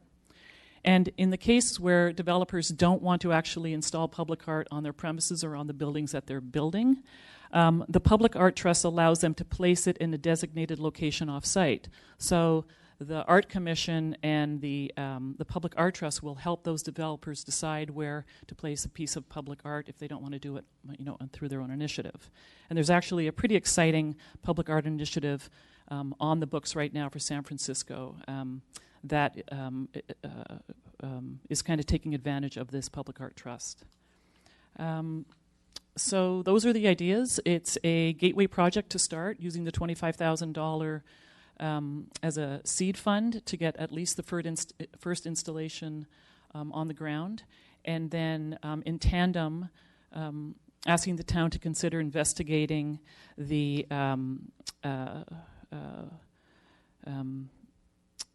developer fee funding model. Thank you. Thank you. Any questions?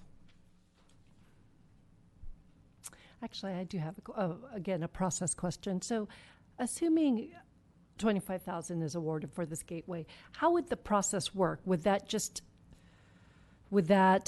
within the commission start actually developing some ideas of the various milestones?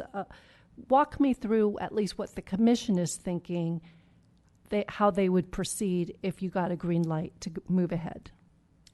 Well, so this is a concept idea at this point. I think, as far as I'm concerned, the next steps would be to further investigate the 11 gateway locations. Maybe there are less, maybe there are more. We have to see what's really feasible.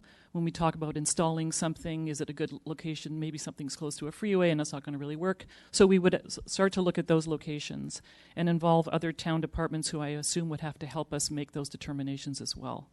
At the same time, the commission would start to take this idea of a gateway project and really start to discuss specifically what we're looking for, the direction that we would put out in an RFP to artists or designers.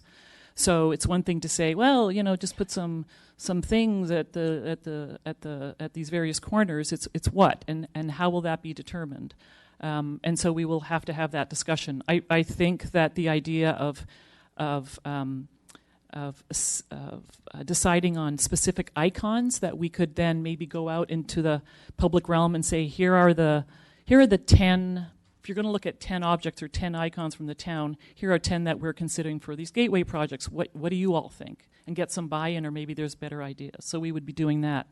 Then it's also investigating the kind of artists or designers that we would really need to invite to submit.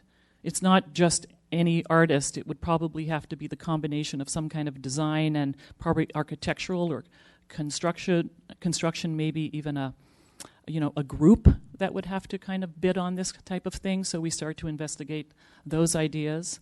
And then hopefully put it out to bid, look at those bids, go back, and really I would like at this time next year to have something installed. I mean, it's $25,000 and it's not nothing, but it's manageable enough so we're not going to be able to go crazy. We have to really be focused and be specific and maybe start small and go from there. And as, commissioners, we're going to have to, we have to weigh how much time we have to be able to do this, but also hopefully invite others from the community in to partner with us and help us. Thank you. Any council member Spector?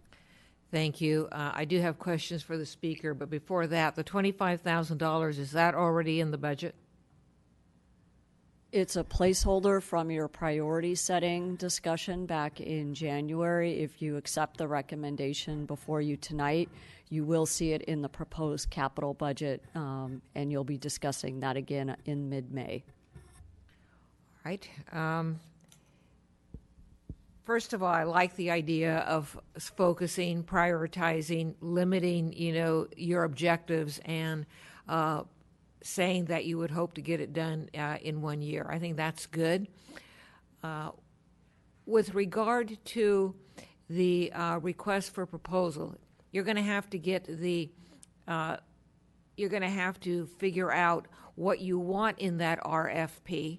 What are your thoughts about bringing the RFP back to the council, or would you just like to create it and run with it? I'm open. I would love to get as much input as possible. I think among the commission members, we're actually pretty much in sync with this, and we seem to be agreeing and coalescing our thoughts. So I'm confident that we could come and present to the council an idea that you would probably likely go, yeah, that's a good idea. I would love, so your answer is, my answer is, Commission would do as much work as we can to present something to you that you can see clearly and be able to make a decision on. We'd like to come back to the council as we have throughout this last 3 years.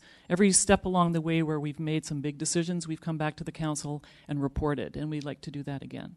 To have an actual monument by 1 year from today, wouldn't you need funding additional to the $25,000? Yes. So the idea is to use the $25,000 as a Kickstarter, as a seed funding for this project, which is multi-year. We're not going to be able. Let's say we decide, and everyone agrees. There are 10 gateway locations that we really want to cover in this project.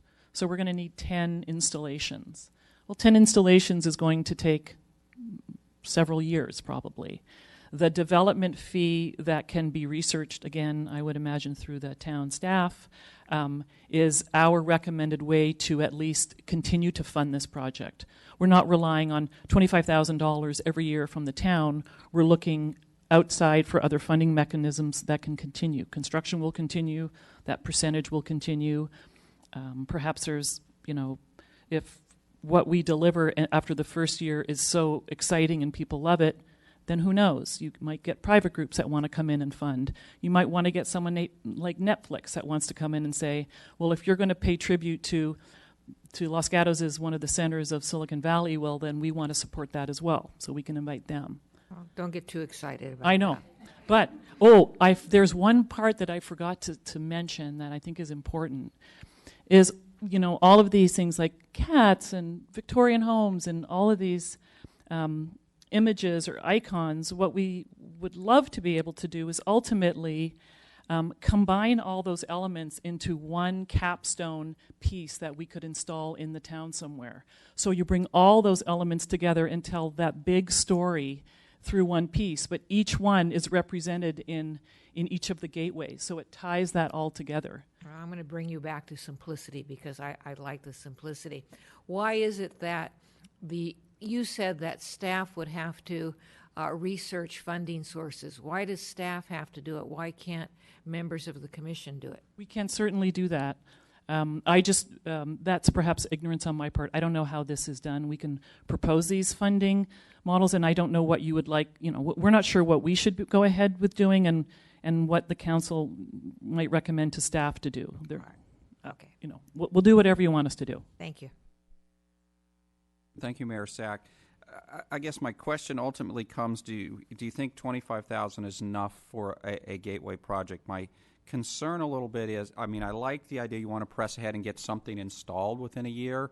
My concern is the time it's going to take, you know, if it's going to cost more than $25,000, you may be thinking, oh, we'll raise some money by then, but it's going to take you a while to figure out what it is, and you're going to find, well, maybe it costs more than $25,000. Then you're going to have to go try to raise money, and it's going to be tough to get it within a year.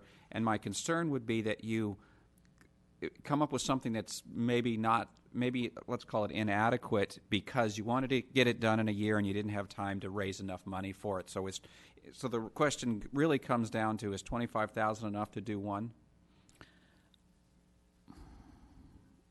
Okay, so $25,000 is just the first, or the Kickstarter, and who knows? We might be able to do it for two. It depends. So I can't say. I believe $25,000 will go a long way in this very first initial phase, and I think that's where we're going to put our big effort, is to make sure that the first phase is indicative of what you can expect to roll out for all the other phases of this, depending on how many there are. In tandem with this, what we're saying is that $25,000 isn't going to give us the gateway project that we've envisioned. The fee, the development fee, has to be seriously considered as a way to continue to fund. And that's what we're recommending, is to investigate that. Because what we can do is we can go along and say, okay, $25,000, we're going to go along, we're going to get bids. We look at this development fee, assessment fee, and if some point along the way that's not going to work, or funding isn't, the long-term funding vision isn't there, it's just not going to work, then we stop. We pull the trigger pretty late in the game in terms of saying, okay, go ahead. Councilmember Spector. Thank you, Madam Mayor. I'm going to circle back to process. Let's assume that you had the commission had the $25,000. Let's assume that your vision is monuments. Let's assume that you're starting with one monument. Do you think the $25,000 will get you to that, or are you saying you're going to need this other funding source in order to get there? I will need the other funding source, ongoing funding source, and this is the one we've identified, to keep the project going. So our view is that $25,000 is a great, is good seed funding, is a good kickoff funding for the first phase.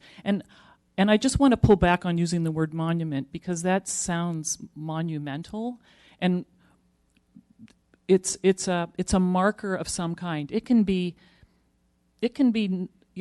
not large and not monumental and still be very effective. It's how smart that design is. And that's where we're committed to really putting a lot of thought into it, and bringing in creative people who can help us realize that vision as well. But yes, I think $25,000 is a good start. If there's an ongoing agreement to fund it through this other source is our recommendation. Could be others if that's not something that you're comfortable with. $25,000 is a lot of money. It is. Further questions? Okay, thank you. Okay. Council members, do you have questions of staff? Councilmember Jensen? Yes, it's a question for staff. I am making the assumption that a marker, monument, sign, design, whatever it might be, is going to have to go through a land use planning process, just like, for example, the Veterans Memorial, correct? Well, we do have the public art selection policy and procedure that's contained in your packet as one of your attachments, and it involves a public process whereby the council makes the final decision regarding a proposed public installation of artwork, including the location. So whether we use a vehicle of an architecture and site or some other mechanism, you would still be the final decision maker. Right, and that public art policy is the same thing that was used too late with the Veterans Memorial. So the notion that the Arts Commission could go get a design, sorry to do the wet blanket, but could get a design and say, Yahoo, this is what we want, and put it somewhere without a public process into how that works or what happens, that can't happen, right? No. Okay. Further Councilmember Spector. Thank you. I'm trying to get my arms around the process, and so of staff. Let's assume that the idea of a marker monument, and I have a vision of it because I've seen it in other cities, so it isn't something that is foreign to me. But let's say the concept is okay, and let's say the $25,000 might be okay. The steps that the commission needs to take and where they would be if this council says, okay, go look at markers, think about markers and have 25,000. It's still not clear to me where the steps are going to go, and if staff could help me out with that. So according to the public art selection policy and procedure, it'll go through a public art subcommittee, and then it'll go to the commission, and then it'll go to town council. And it may be more specifically, I think the first is, there's been the initial identification of locations, say 11 or maybe more or less. There needs to be an evaluation of those locations. And I think I appreciate the language around a first phase, because we don't know if a first phase could consist of 2 locations, 3 locations, 1 location, et cetera. So there needs to be an evaluation of these locations. The policy gives us guidance if any of them are nearby parks or trails. We have very constrained infrastructure. As you know, our sidewalks in many places are very narrow, and we have a lot of other things going on, equipment, street poles, signals, et cetera. So we would have to understand what those parameters are and work with our Parks and Public Works Department before we could even issue an RFP. I think we would have to understand what are the physical parameters and dimensions that we would be considering. So there's a lot of upfront work that would involve other city departments as well as the commission. Once we're at a point of a draft RFP, typically a subcommittee or the commission would outline those parameters. What are we asking an artist to do? How big? What materials? Durability? What about maintenance? And I would say, based on our experience with the Veterans Memorial, that council should probably see that RFP before it's released. Once it's released, that way the council can have additional input. Once it's released, we would get the submissions back. We would go through the public process in terms of a recommendation for which artist or artists would be part of that first phase. Their concepts would come back to you for final decision. So that's one path, just based on our experience with veterans and actually using this policy. And then again, we would have it in our capital improvement project, because this would be a physical improvement, again, most likely involving either the contractor with the oversight of the town or some other town involvement to make sure that we're protecting all of the infrastructure that's in these gateway locations. I appreciate that, and I appreciate the speaker. What's step number 1? Step number 1 is whether or not the council endorses the notion of a public art project at gateways. I think that's the fundamental question before you tonight. Is this type of public art what you would like to see the commission focus on? Are gateway locations the place for the commission? All right, and if the council says no, then we're stopped. And if the council says yes, then what's step number 2? Step number 2 is you'll see your capital improvement program include the $25,000 in a CIP. Concurrently, the commission would start working on the evaluation of the gateway locations, working with staff to determine, constraints and opportunities in those places. Thank you. Councilmember Leonardis. Thank you, Mayor Sayoc. I have a question about the ongoing funding, because I think that if we were to consider this proposal, I think that the $25,000 probably would not be enough. And I think it would also be a good idea to have a source of ongoing funding for the arts moving forward, such as other municipalities do. So the question is, do we, or at a later meeting, get to see a breakdown of all the other municipalities? There were some mentioned by the speaker, of course, and what they charge, and again, kind of so we can thoroughly vet it with comparable communities. It's one thing to be compared to San Francisco with much larger projects, but we don't have that many large projects. So in order to put some viability behind it, to see if it actually could fit our community, I guess what would you need from us tonight to address putting together that for a future meeting item? I think the commission has given this a lot of thought, just from my individual communications and attendance at a couple of the commission meetings. So they've come to the impact fee as one approach to create a long-term funding source, and there were certain examples tonight.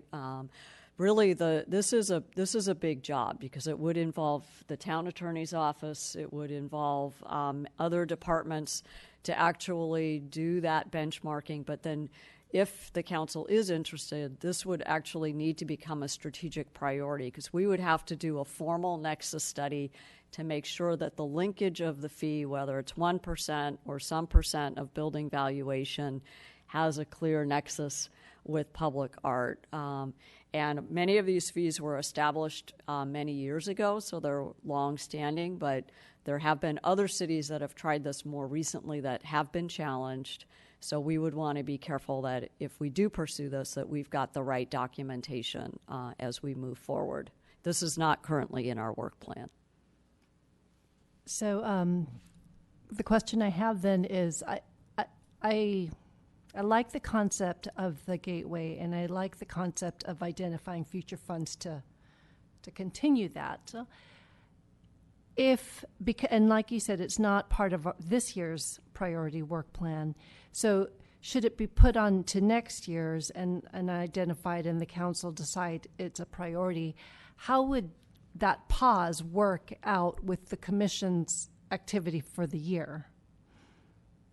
I think it could happen. You know, I think there's still value in pursuing a public art project, whether it's gateways or some other concept. So that way, you know, the commission can be working on something tangible that is consistent with the goals and sub-goals that they've taken a lot of time to evaluate. You know, I just want to make sure we're all eyes wide open around impact fees, and that it will cost money for us to conduct those studies. We can do some of the work inside, but we would need probably some outside assistance. Right. Okay. Yes, council members. I'll go down the line, starting with Council Member Spector.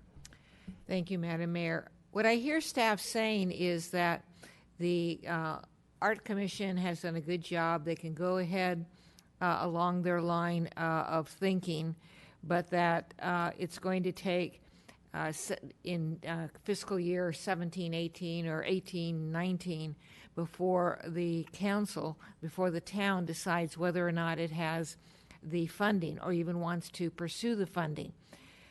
My concern there is to have members of our community, the commission, moving ahead with work, and they might get to a point where they need funding, and the town has said, we're not doing it, or we're not doing it now. And so that does give me concern.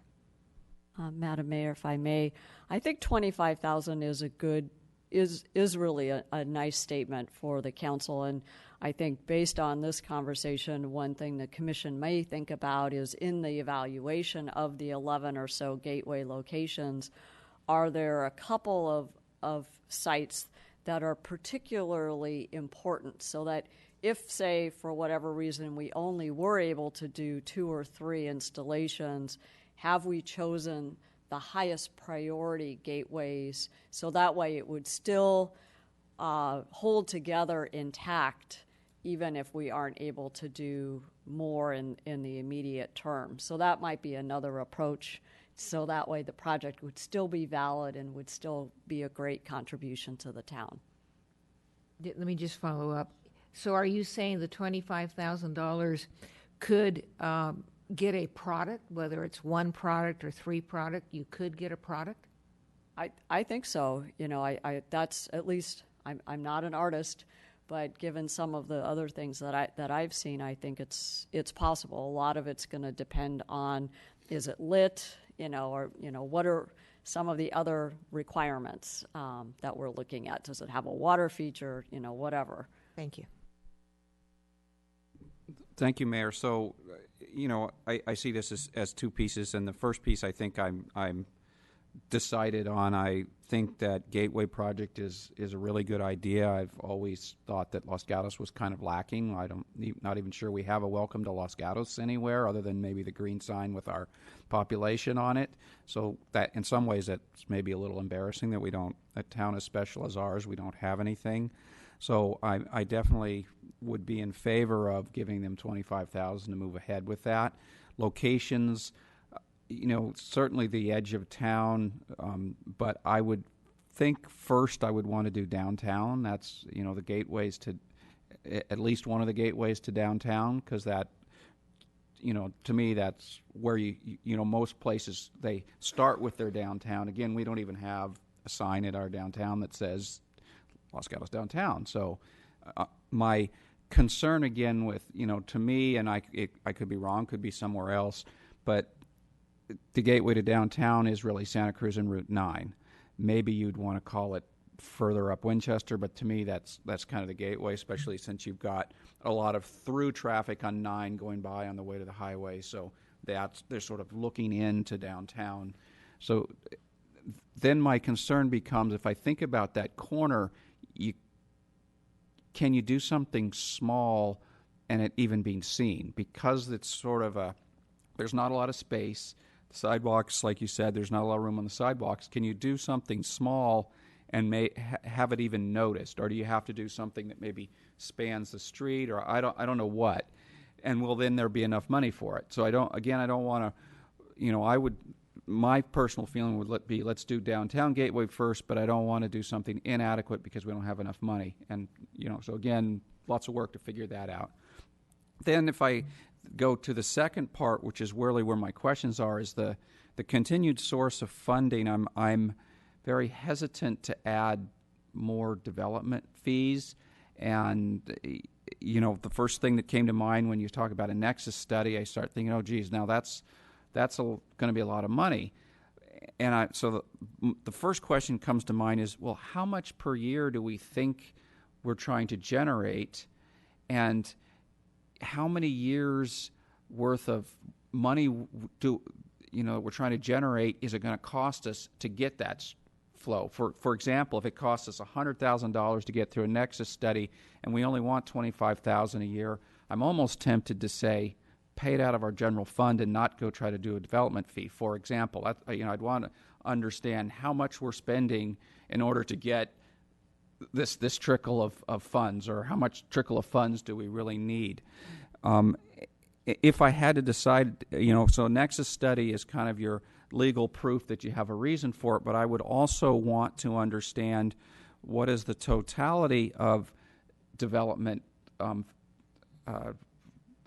not fees or whatever we call them, because you know we've got our traffic impact fees and we've got affordable housing fees in some cases, and you know what's the totality of what we're asking for and how much are we putting on top, and how does it compare to other jurisdictions? I'd want to look at the whole big picture to understand, you know, okay, maybe 1% is nothing. They are already paying 20% of their construction fees, 1% more, maybe small.